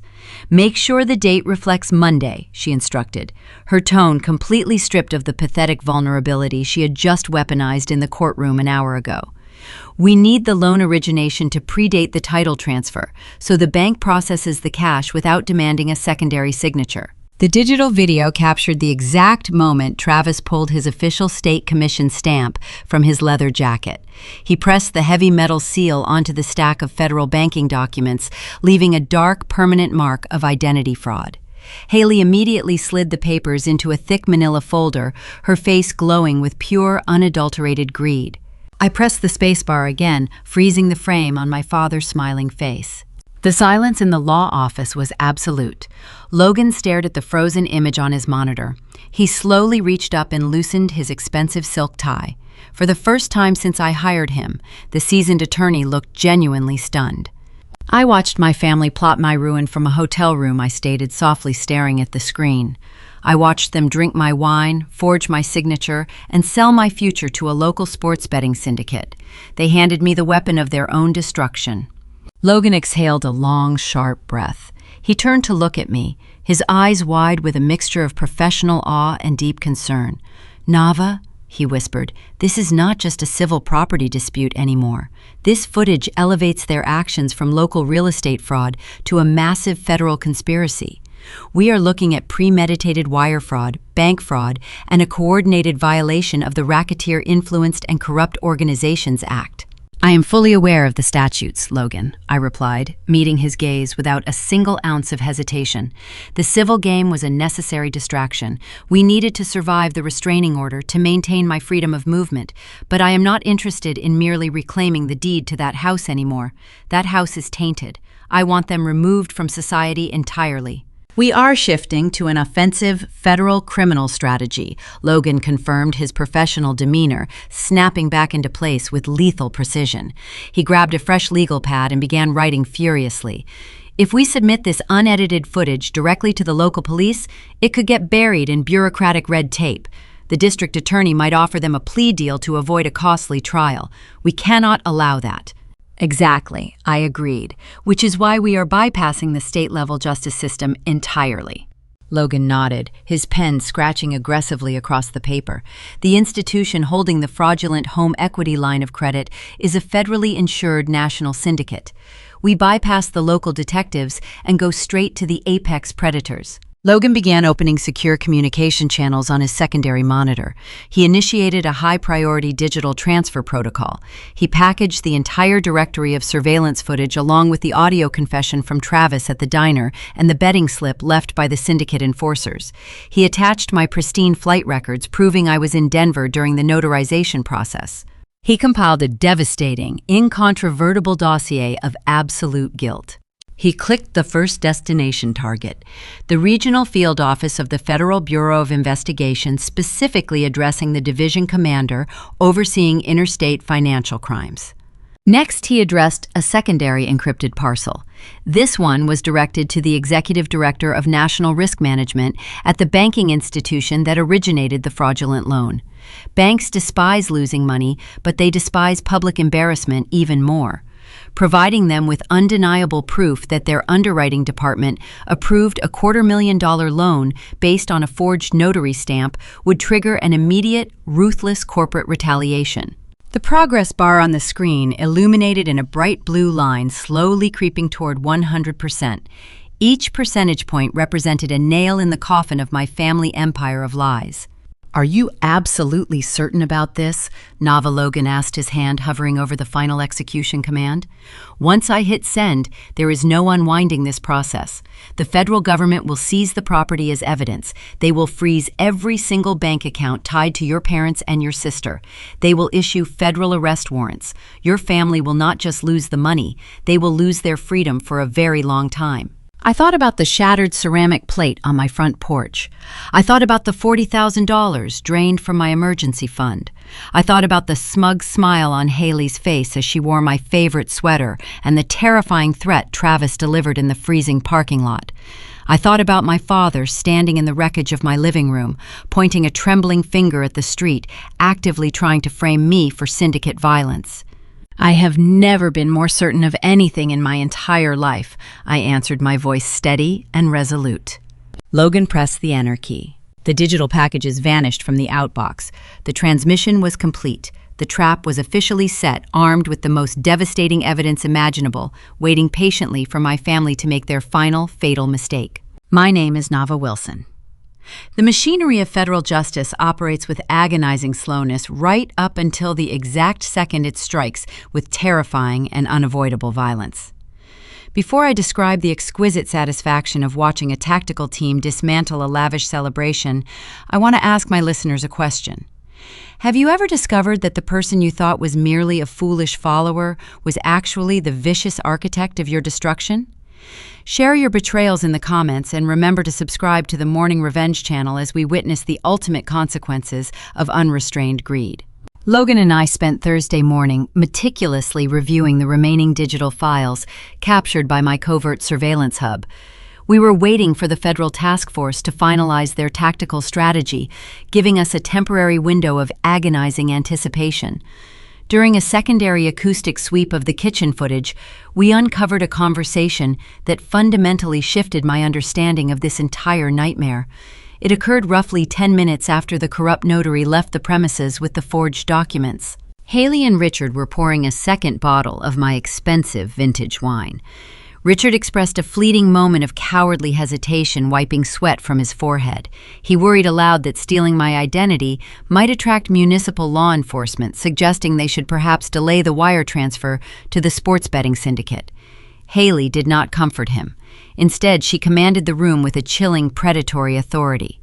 "You need to stop panicking right now," she snapped, her voice utterly devoid of its usual whining cadence. "I set this entire structure up perfectly. Nava has an immaculate credit score. When the bank approves the equity line, we pay off the syndicate immediately. If she reports the fraud later, the transaction originates from her own residence using her own internet protocol address. The investigators will assume she took the money, transferred it to offshore accounts, and faked a burglary to cover her tracks. I made sure every single digital footprint points directly back to her. Do exactly what I told you to do, or those bookmakers are going to break your legs." I sat frozen in the law office, staring at the frozen image of my sister on the computer monitor. Haley was 26 years old. Throughout our childhood, she was a master of deflective accountability. If a valuable item broke inside our residence, she would immediately orchestrate an elaborate scenario where I was the only logical culprit. Brenda constantly praised her beauty while ignoring her massive academic failures, cultivating a deep-seated toxic entitlement. I always assumed her ignorance was authentic, viewing her as a spoiled parasite riding our parents' coattails. I was profoundly wrong. She was not a passive participant. She was a calculating, cold-blooded mastermind. She had exploited our father and his terrifying gambling addiction, weaponizing his desperation to fund a luxurious lifestyle she could never afford on her own. She manipulated the entire identity theft scheme from the shadows, knowing with absolute certainty that I would take the devastating fall. Fast forward to Friday evening. The family believed they had achieved total, unassailable victory. The fraudulent bank funds had successfully cleared the initial holding period, and the syndicate debt was momentarily satisfied. To celebrate their massive criminal payday, they decided to throw an extravagant housewarming party at my physical address. It was a grotesque display of unearned triumph. Caterers carried silver trays of expensive appetizers through my splintered entryway. The shattered bay windows were temporarily covered by thick industrial plastic sheeting, but the pulsing bass of electronic dance music vibrated aggressively into the freezing suburban street. I sat quietly in the passenger seat of Logan imported sedan, parked discreetly 2 blocks away in the darkened cul-de-sac. The internal heater hummed gently, combating the frigid Montana winter wind outside. The contrast between my serene, quiet environment and the chaotic doom rapidly approaching my childhood abusers was intensely poetic. They were drinking expensive champagne and laughing underneath my custom chandeliers, completely oblivious to the massive storm gathering just beyond the horizon. At exactly 8:15, the flashing lights arrived. It was not a single patrol car responding to a neighborhood noise complaint. It was a highly coordinated, overwhelming federal tactical raid. 4 armored sport utility vehicles descended upon the property, their heavy tires grinding against the frosted asphalt. The electronic music abruptly cut off. A booming, authoritative voice echoed through a heavy-duty megaphone ordering every single person inside the residence to drop to the floor immediately. Dozens of heavily armed agents swarmed the manicured lawn. They wore dark tactical vests bearing the stark yellow letters of the Federal Bureau of Investigation, moving alongside local municipal task force officers in a synchronized display of lethal precision. They did not knock politely. They utilized a heavy steel battering ram to completely obliterate whatever remained of my custom front door. The sheer volume of the breach echoed down the street like a localized earthquake. I rolled my window down just a fraction of an inch to listen to the beautiful, chaotic symphony of true accountability. Muffled screams of genuine panic spilled out onto the front porch. The hired caterers and oblivious party guests were swiftly escorted out of the building first, their hands raised high above their heads as officers secured the perimeter. Then the primary targets emerged from the wreckage of their own arrogance. Two burly federal agents dragged Richard out into the frigid night air. He looked unimaginably pathetic, his face utterly drained of color, as the heavy metal handcuffs clicked tightly around his wrists. Brenda followed closely behind, sobbing hysterically and struggling against the grip of a stern detective. Their smug confidence was entirely shattered, replaced by the crushing reality of federal indictments. But the true magnificent spectacle was Haley. She had purchased an incredibly expensive pale silk designer dress specifically for this occasion, funded entirely by stolen money. She was thrashing violently against the grip of a female tactical officer, screaming indignantly about her constitutional rights and demanding to speak to a manager as if she were at a retail clothing store. The federal officer showed zero hesitation or patience for her performance. Employing a swift mechanical maneuver, the agent forced my sister downward onto the muddy, freezing grass. The pristine, expensive silk fabric absorbed the dark filth of the ruined lawn instantly, ruining the luxurious garment. Her wrists were wrenched aggressively behind her back. The harsh metallic snap of the restraints echoed loudly across the yard, locking the arrogant mastermind into a permanent state of subjugation. The surrounding neighborhood had emptied into the street. Dozens of spectators wrapped in winter coats watched in stunned silence as the golden child of the Wilson family wept genuine tears of supreme humiliation. Her meticulously constructed facade was completely annihilated in front of the exact audience she wanted to impress. They realized far too late that I had not merely defended my territory, I had orchestrated a flawless, inescapable legal checkmate. They tried to play a game of local checkers, and I responded with a federal nuclear strike. The agents loaded my crying relatives into separate armored transport vehicles, ensuring they could not coordinate their fabricated stories. The flashing blue and red lights eventually faded into the distance, leaving my property secured behind bright yellow crime scene tape. Logan started the engine of his sedan silently, driving me back to my temporary hotel room. The evening had delivered an astonishing level of emotional satisfaction. I poured a glass of cheap tap water, relishing the profound silence of my temporary sanctuary. The digital clock on the nightstand clicked past midnight, signaling the beginning of a new, liberated chapter of my life. Then the harsh ringing of my cellular device shattered the quiet atmosphere.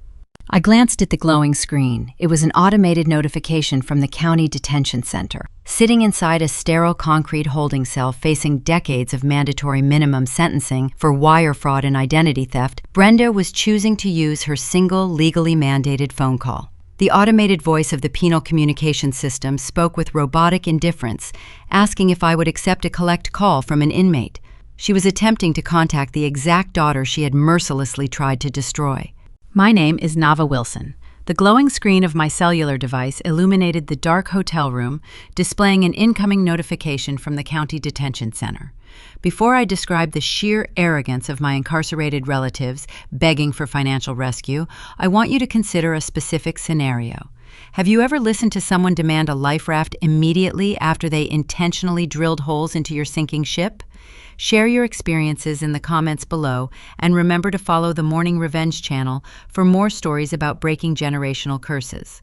I pressed the green icon on my touchscreen, accepting the exorbitant charges for the collect transmission. A brief burst of digital static hissed through the speaker, followed immediately by the chaotic ambient noise of the correctional institution. I could hear heavy metal doors slamming shut, the distant shouts of corrections officers, and the low, murmuring despair of dozens of confined individuals. It was the gritty, unforgiving soundtrack of absolute accountability. "Nava!" my mother barked into the receiver. Brenda did not offer a tentative greeting. She did not express a single ounce of remorse for orchestrating a $250,000 identity theft scheme that nearly destroyed my professional career. Instead, her tone was sharp, indignant, and deeply inconvenienced. She sounded exactly like a woman complaining to a restaurant manager about an undercooked steak, completely oblivious to the fact that she was wearing a bright orange canvas jumpsuit provided by the federal government. "You need to contact your financial broker first thing tomorrow morning," Brenda commanded, the metallic acoustics of the prison telephone amplifying her toxic entitlement. "Your father and I just finished our initial arraignment. The federal magistrate is completely unreasonable. Because the charges involve interstate wire fraud and substantial missing syndicate capital, the judge considers us an extreme flight risk.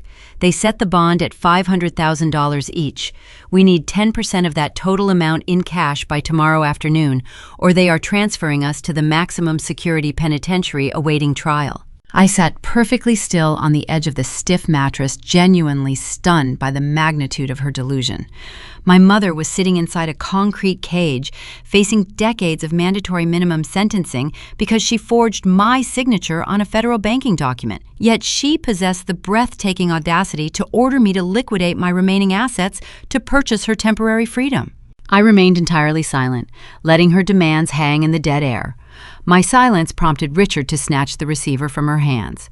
I could hear a brief, muffled scuffle before my father's gruff, exhausted voice crackled through the connection. "Stop acting like a stubborn child," Nava Richard growled, attempting to project his usual patriarchal authority despite his catastrophic circumstances. "You know perfectly well that you have roughly $120,000 vested in your corporate stock portfolio. We need you to initiate an emergency liquidation. You can wire the liquidity directly to the municipal bail bondsman. We will figure out a repayment schedule after we get out of this ridiculous misunderstanding and hire a proper defense attorney." "A ridiculous misunderstanding," I repeated, my voice dropping to a dangerously calm whisper. "You stole my physical property. You opened a massive credit line using my Social Security number to pay off an illegal sports betting syndicate. You tried to frame me for a violent home invasion. You attempted to use a district court judge to freeze my bank accounts and ruin my life. This is not a misunderstanding, Richard. This is the direct consequence of your own criminal actions." "You forced our hand," Brenda shrieked in the background, her voice echoing shrilly across the detention center holding area. "If you had just signed the quitclaim deed like a grateful daughter, none of this tactical raid nonsense would have happened. We provided you with shelter and food for 18 years. We raised you. You owe us this money. You owe us your absolute loyalty." The sheer psychological projection was staggering. They had weaponized my genetic lineage for decades, using the concept of biological relation as a blunt instrument to extract resources, compliance, and endless forgiveness. They honestly believed that bringing a child into the world granted them an irrevocable license to destroy that child's future whenever it suited their selfish needs. This was the ultimate test of my emotional fortitude. The ingrained societal pressure to rescue my blood relations screamed at me to surrender my portfolio, to sacrifice my hard-earned stability just to appease their relentless demands. But the terrified, compliant version of Nava Wilson died the moment Haley demanded rent money for my own house. I felt absolutely nothing for the people on the other end of this telephone connection. The toxic obligations that bound me to their chaotic existence were permanently severed. "I owe you absolutely nothing," I stated, enunciating every single syllable with lethal precision. "I did not ask to be born into your dysfunctional circus. I am not responsible for your gambling addictions, your fraudulent schemes, or your staggering incompetence. You made a calculated decision to steal from me. Now you get to experience the unadulterated reality of federal prosecution. I am not cashing out a single share of my corporate stock. I am not calling a bondsman. You are going to sit in that cell and rot." Brenda snatched the receiver back, launching into a manic, high-pitched guilt trip. "You selfish, ungrateful monster!" she screamed, her voice cracking with desperate rage. "We are your parents. You cannot abandon us in this horrible place. The food is inedible. The guards treat us like animals. You have to save us, Nava. You have to." She did not get to finish her manipulative tirade. "You have 30 seconds remaining on this prepaid call," the robotic automated voice of the jail communication system announced, slicing brutally through my mother's frantic sobbing. The mechanical interruption was a masterpiece of poetic justice, a cold, uncaring reminder that Brenda no longer controlled the narrative. Her tears held absolutely zero currency in the eyes of the state justice system. "Please," Nava Richard begged, his arrogant facade finally crumbling as the countdown timer ticked away their last ounce of hope. "Do not do this to us." "Enjoy your new federally funded housing," I replied, my tone devoid of any sympathy. "Do not ever attempt to contact me again." I pressed the red disconnect icon on my screen. The digital connection severed instantly, plunging my hotel room back into a beautiful, profound silence. I tossed the cellular device onto the neighboring pillow and laid back against the headboard. A massive weight evaporated from my chest. I had faced the ultimate emotional blackmail and completely shattered it. I had refused to participate in the cycle of abuse. I closed my eyes, prepared to finally sleep after 4 days of relentless warfare, but my peaceful victory was painfully short-lived. Less than 5 minutes after I disconnected the prison call, my phone began vibrating violently against the mattress. I groaned, picking up the device. The caller identification displayed my attorney name. I answered immediately, knowing Logan would not call this late unless the situation had critically evolved. "We have a massive problem," Logan announced, skipping any polite introductions. His voice was tense, laced with a sharp professional urgency that instantly spiked my adrenaline. "What happened?" I asked, sitting upright and swinging my legs over the edge of the bed. "I just spoke to my parents. They are securely locked in the county facility, awaiting their bail hearing. The tactical raid was a complete success." "The raid secured your immediate family," Logan corrected, his fingers typing rapidly on a keyboard in the background. "But they missed a secondary target. Travis was not at the housewarming party when the Bureau breached the doors. The corrupt notary somehow avoided the dragnet." My stomach plummeted. Travis was the dangerous wild card, a man completely comfortable with physical violence and extortion. If he was still roaming free, my physical safety was severely compromised. "It gets substantially worse," Logan continued, his tone turning incredibly grim. "I just received an emergency alert from the National Risk Management Director at the bank. Because it is late Friday evening, the federal freeze on the fraudulent home equity line of credit has not fully propagated through the banking mainframe. Travis is currently standing inside a local, 24-hour supermarket branch on the north side of town." "What is he doing there?" I demanded, grabbing my heavy winter coat from the chair. "He possesses a forged authorization slip signed by your father, Logan," revealed the gravity of the situation, settling heavily into the conversation. "Travis realizes the entire operation is collapsing. He is actively attempting to drain the remaining $50,000 of the credit funds in untraceable cashier checks before skipping town permanently. If he successfully withdraws that capital, the bank might hold you partially liable for the unsecured loss. We have to stop him right now." My name is Nava Wilson. The freezing night air whipped against the windshield of the luxury sedan as we sped down the empty commercial boulevard. Before I describe the ultimate satisfaction of trapping a cornered rat inside a brightly lit grocery store, I want to pose a question to my listeners. Have you ever watched a professional manipulator realize their entire foundation of lies has collapsed right beneath their feet? Share your most triumphant moments in the comments, and be sure to follow the Morning Revenge channel as we execute the final phase of this absolute destruction. Logan gripped the leather steering wheel with immense intensity, his knuckles turning entirely white under the dashboard illumination. We were racing against a digital clock. The corrupt notary was actively attempting to siphon the final $50,000 of the fraudulent equity line. If that capital successfully cleared an international wire protocol, the corporate banking institution would experience a massive unsecured loss.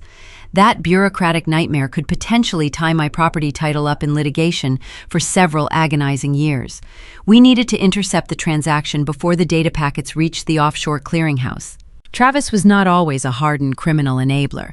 A decade ago, he was a relatively successful regional property broker dealing in mid-level commercial acquisitions. His downfall was not orchestrated by a tragic twist of fate. It was fueled by pure, unadulterated greed. He began authenticating minor signature discrepancies to expedite closing dates for his wealthiest clients. That small ethical compromise eventually mutated into stamping completely forged deeds for local syndicates and desperate gamblers. He viewed my family as just another lucrative paycheck, assuming I was too timid to challenge his imposing physical presence or his official state commission. He severely miscalculated my threshold for retaliation. Logan connected his cellular device to the vehicle Bluetooth integration, dialing the private emergency contact for the National Risk Management Director. The executive answered on the first ring, his voice sounding incredibly sharp despite the late hour. Logan quickly explained the evolving crisis, detailing the physical location of the rogue notary. The director did not hesitate. He immediately logged into the central administrative mainframe from his home office, preparing to manually override the automated processing systems at the local municipal branch. We swerved into the massive asphalt parking lot of the 24-hour supermarket. The glowing neon signage cast long, ominous shadows across the scattered patches of black ice. I unbuckled my seatbelt before the sedan even reached a complete stop. Logan killed the engine, and we moved swiftly across the frozen pavement toward the sliding glass entry doors. The interior of the massive retail facility offered a surreal contrast to the high-stakes federal felony unfolding inside. The environment smelled distinctly of industrial floor wax and overripe citrus fruits. Generic pop music played softly over the ceiling speakers, providing a mundane soundtrack for the late-night shoppers pushing squeaky metal carts down the brightly illuminated aisles. We bypassed the fresh produce section, keeping our footsteps light and purposeful as we navigated toward the customer service kiosk situated near the pharmacy department. I spotted him immediately. Travis stood at the primary teller window wearing the exact same cheap leather jacket he wore when he threatened me in the diner parking lot. He was leaning heavily against the laminate counter, aggressively tapping his thick fingers against the surface. Even from 30 feet away, I could see the heavy sheen of panicked sweat coating his forehead. He knew the tactical raid had occurred. He knew his wealthy co-conspirators were currently occupying a federal holding cell. He was desperately trying to extract his final payout before fleeing the jurisdiction entirely. Logan and I positioned ourselves behind a large cardboard display of seasonal merchandise, remaining completely hidden from his direct line of sight. We observed the interaction with surgical detachment. The employee working behind the financial counter was a remarkably young woman wearing a green corporate vest. She looked utterly exhausted, chewing a piece of generic gum while staring blankly at her computer terminal. She possessed absolutely no idea that the aggressive man standing before her was attempting to finalize a massive interstate wire fraud. "Process the transaction immediately," Travis demanded, his gravelly voice echoing harshly across the quiet retail space. "I handed you the authorized slip signed by the account holder. The routing numbers are correct. Just push the capital through the system right now." The young teller sighed, her fingers clicking methodically across her mechanical keyboard. "I am trying to process the request, sir," she replied, her tone dripping with bored customer service apathy. "The network is experiencing a strange latency issue. The central underwriting server is requiring a manual review of the offshore destination account."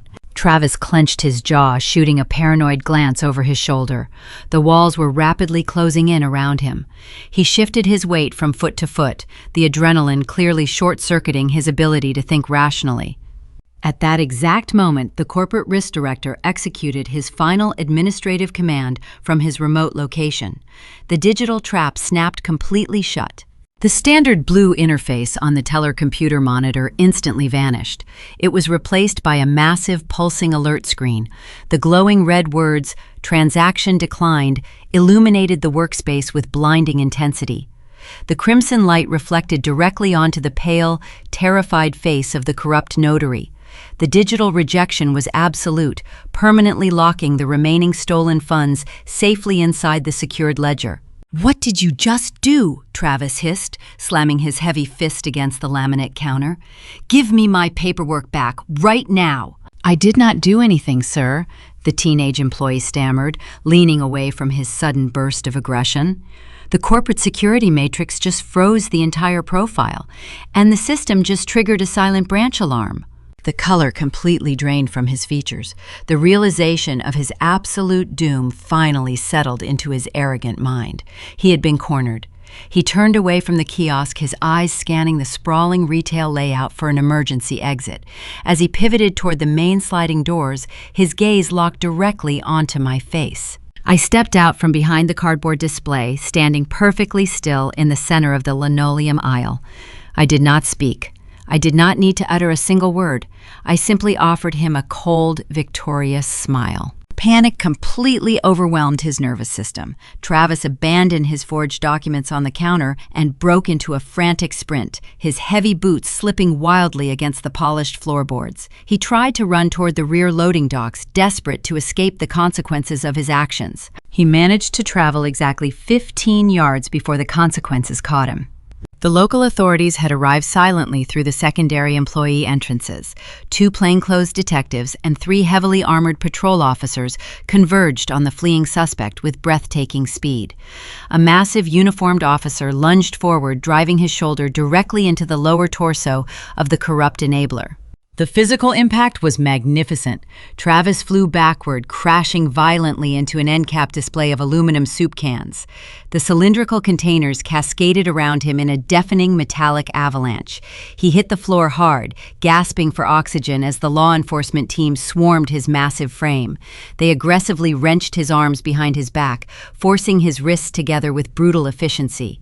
The sharp mechanical ratcheting sound of the steel handcuffs echoed through the supermarket, signaling the permanent end of his criminal enterprise. "You have the right to remain silent," the lead detective bellowed, hauling the defeated giant onto his feet. "I strongly suggest you utilize that right immediately." Logan crossed his arms, watching the officers drag the cursing, struggling notary out of the building. The threat was entirely neutralized. Every single participant in the conspiracy had been systematically dismantled and handed over to the justice system. Fast forward to the following morning. The atmosphere inside the local police precinct was vastly different from the chaotic energy of the supermarket takedown. The lobby smelled faintly of stale coffee and industrial cleaning supplies. I sat comfortably on a rigid wooden bench, feeling a profound sense of absolute tranquility washing over my exhausted body. The National Banking Institution had formally apologized for their catastrophic underwriting failure. Desperate to avoid a massive civil lawsuit regarding their negligence, they immediately reversed the fraudulent credit line and initiated the rapid restoration of my pristine property deed. The legal checkmate was completely finalized. The heavy oak door leading to the administrative offices swung open. The municipal police chief, a seasoned veteran with a stern expression and graying hair, walked directly toward my seating area. He was holding a small, clear plastic evidence bag. He stopped in front of me, offering a rare, genuine smile. "Your attorney is finishing the final witness statements inside," the chief stated, his voice carrying a tone of deep professional respect. "We coordinated with the federal prosecutors this morning. The indictments against your family members and the notary are absolutely rock solid. They will not be seeing the outside of a prison cafeteria for a very long time." "Thank you, Chief," I replied, standing up to meet his gaze. He unsealed the plastic pouch and extended his hand. Inside his palm rested the heavy brass keys to my custom front door, recovered from my father during the initial tactical raid. "I believe these rightfully belong to you, Miss Wilson," the chief said gently. "You fought a brilliant war. It is time for you to go home." "My name is Nava Wilson." The heavy brass keys felt strangely weighty in my palm as I stood on the frozen concrete threshold of my own property. Before I describe the bittersweet reality of reclaiming a stolen sanctuary, I want to ask my listeners a final question. Have you ever fought a brutal war to win something back, only to realize your true victory required walking away from it entirely? Share your thoughts in the comments, and make sure to subscribe to the Morning Revenge channel as we conclude this journey of absolute vindication. I stepped through the temporary plywood barricade the municipal task force had erected over my ruined entryway. The internal atmosphere of the residence was incredibly jarring. The ambient temperature was frigid, the winter draft seeping through the thick plastic sheeting that currently covered my shattered living room windows. The distinct smell of catered appetizers lingered in the stagnant air, mixed sickeningly with the harsh chemical odor of industrial carpet cleaner the police used to process the scene. I walked slowly across the foyer, my winter boots crunching softly against microscopic fragments of glass that the cleanup crew had missed.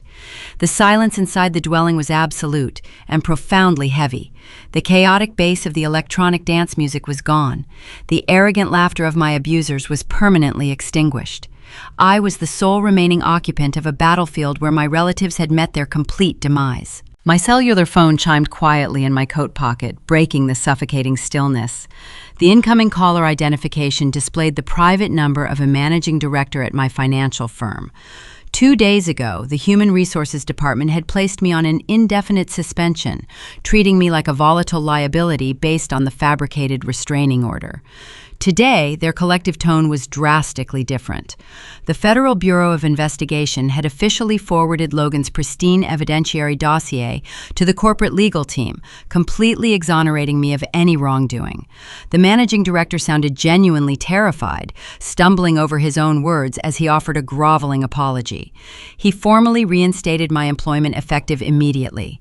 Furthermore, desperately attempting to avoid a massive wrongful termination lawsuit, the executive board unanimously voted to promote me to the position of senior regional auditor, accompanied by a staggering compensation increase. I accepted the promotion with a calm, measured response, fully recognizing that the leverage now belonged entirely to me. The legal resolution for my parents and sister was completely devoid of any such grace. Federal prosecutors do not negotiate with arrogant amateurs. When presented with the undeniable surveillance footage and the explicit audio recordings, the assigned district attorney refused to offer a single plea agreement. Richard, Brenda, and Haley were formally indicted on multiple counts of interstate wire fraud, aggravated identity theft, and criminal conspiracy. The presiding magistrate firmly denied their secondary requests for a bail reduction, citing their staggering lack of remorse and their active attempts to flee the jurisdiction. They are currently facing mandatory minimum sentences ranging between 5 and 10 years inside a maximum security penitentiary. The smug entitlement that defined their entire existence had been completely eradicated. They will spend the next decade wearing identical canvas uniforms, eating scheduled meals in a concrete cafeteria, and realizing that the daughter they viewed as a disposable asset was the architect of their permanent ruin. I removed my heavy outerwear and walked into the center of the kitchen. The morning sunlight filtered through the plastic window coverings, casting distorted, unnatural shadows across the hardwood flooring. I knelt down beside the marble island, tracing my fingertips over the polished surface. That was when I noticed the damage.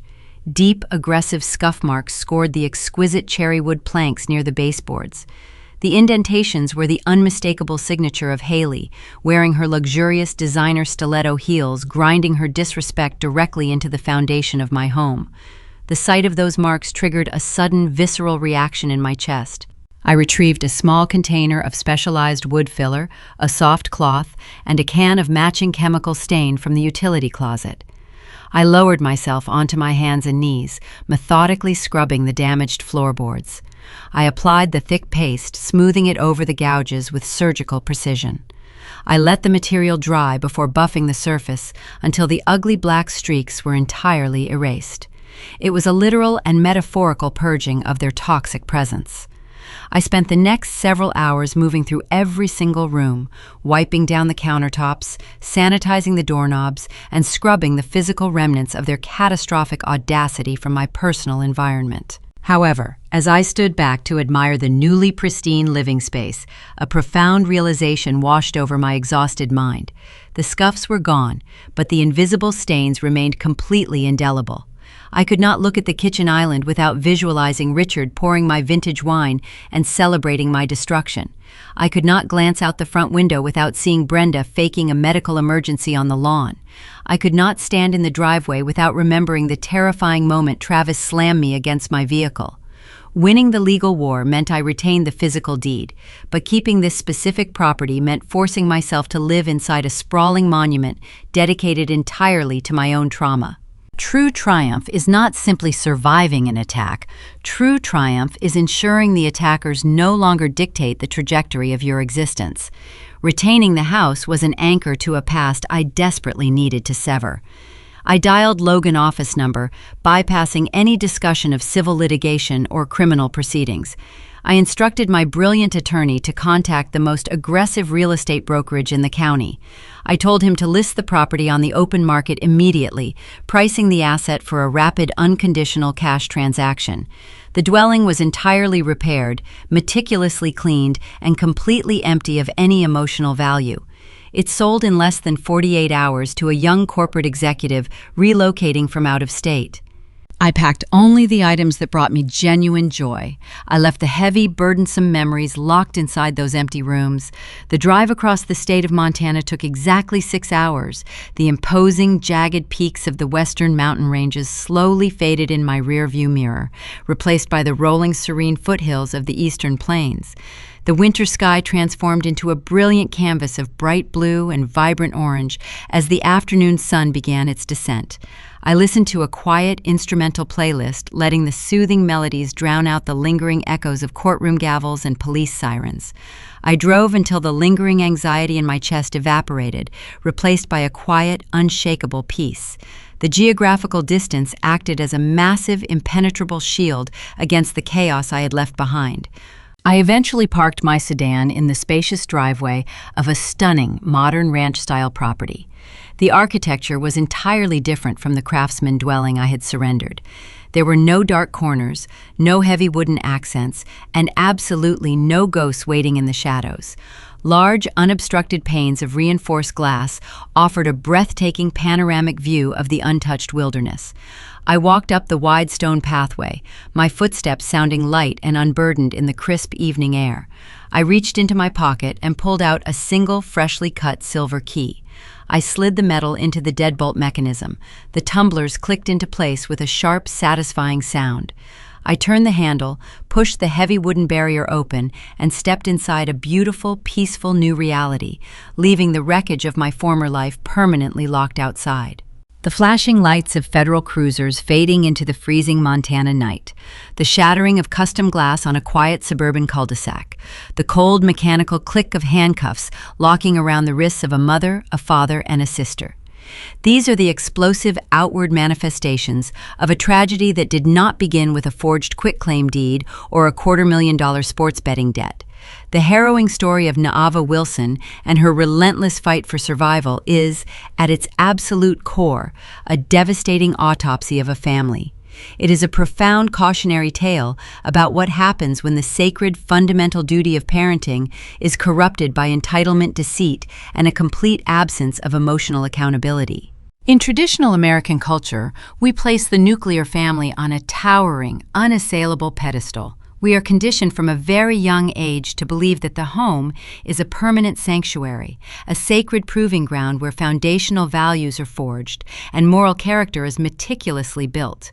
We idolize the image of the white picket fence and the manicured lawn, equating outward financial stability with internal virtue. But a heavy wooden roof and 4 beautifully painted walls do not automatically generate a safe haven. Richard and Brenda Wilson represent a terrifying, all-too-real archetype of catastrophic parental failure hidden in plain sight. They did not raise children. They cultivated a dynamic of ruthless exploitation, fundamentally confusing financial provision with moral guidance. Because they provided a roof and food for 18 years, they believed they held an eternal, unbreakable lien against their eldest daughter's soul. They treated Naava's hard-earned autonomy and financial stability as resources they could simply revoke the moment their own reckless choices caught up with them. Honest, long-term guidance requires a parent to possess deep emotional awareness. It demands the humility to look at your offspring and recognize them as entirely independent human beings, not as extensions of your own fragile ego, and certainly not as backup plans for your own catastrophic mistakes. Emotional awareness in parenting means actively teaching a child how to process failure, how to gracefully accept the word no, and how to take ownership of their actions. Richard and Brenda lacked this vital awareness entirely. They looked at Naava, responsible, diligent, and corporately successful, and did not see a brilliant daughter to be immensely proud of. Instead, they saw a golden goose to be aggressively harvested. They weaponized the traditional values of filial piety and familial loyalty, twisting the concept of a loving family into an instrument of vicious emotional blackmail. "We raised you. You owe us." This toxic, manipulative mantra is the battle cry of the emotionally bankrupt parent, designed to keep a capable child forever chained to a sinking ship. This staggering failure of long-term guidance brings us directly to the tragedy of the golden child. Haley did not become a cold-blooded criminal mastermind overnight. The dark transformation from a spoiled, whining teenager into a 26-year-old architect of federal identity theft was a slow, agonizingly predictable process. When parents consistently prioritize a child's immediate comfort over their long-term character, they are not demonstrating love. they are committing a profound act of psychological sabotage. Every single time Brenda deflected accountability away from her youngest daughter, and every time Richard provided an unearned soft landing for her academic or social failures, they were meticulously laying the bricks for her eventual prison cell. Fairness in raising children is not about distributing financial resources equally or giving them everything they demand. True fairness is giving a child the firm boundaries they desperately need to understand how the real, unforgiving world actually operates. If a family absolutely refuses to teach a child about the crushing weight of consequences, the criminal justice system will eventually do it for them, and the justice system does not grade on a curve or accept fake tears. Nava's journey forces us to confront the heavy burden placed upon the responsible child. In many dysfunctional families, the child who demands the least attention is expected to bear the greatest weight. Nava was forced into a perverse inversion of the natural family structure. She was expected to parent her own parents, to absorb their colossal debts, and to light her own future on fire to keep her abusers warm. Her ultimate victory was not merely reclaiming the physical deed to her craftsman home or watching her tormentors get hauled away in armored vehicles. Her true triumph was recognizing that the generational cycle of abuse had to be violently and permanently severed. She understood that saving her family would have required destroying herself. In drawing that absolute boundary, she modeled a brutal but necessary truth. Sometimes the most profoundly healthy action a person can take is to walk away completely, leaving the perpetrators to drown in the very storm they created. These are the harsh, unspoken realities that so many people face silently behind the closed doors of beautifully manicured, heavily mortgaged suburban homes. It is the silent, pervasive epidemic of toxic family dynamics that society politely ignores. If this story resonates with the hidden battles you are fighting in your own life, if you are currently navigating the complex, often heartbreaking journey of setting boundaries, demanding fairness, and breaking generational curses, I want you to know that you are not alone. Please consider subscribing and following the Morning Revenge channel. We are building a dedicated community, committed to exposing these dark truths, sharing stories of absolute resilience, and learning how to reclaim our lives and our peace piece by shattered peace. Your support allows us to keep bringing these vital, empowering narratives into the light. As the dust finally settles on Nava's former life, and the heavy wooden door of her new Montana sanctuary clicks shut against the winter wind, we are left to deeply ponder the invisible threads that bind us to our own bloodlines.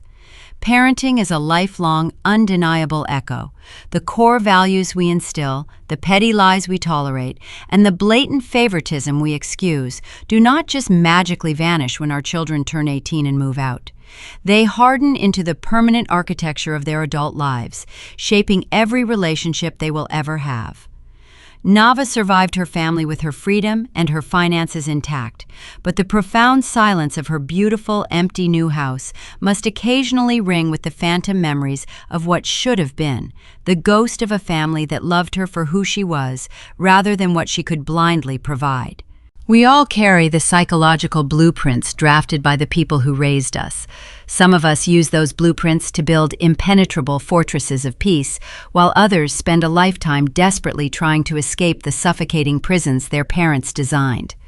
When you look across the dinner table at your own relatives, or when you hear the familiar ringtone of a family member calling late at night, you must ask yourself what foundation your relationships are truly built upon.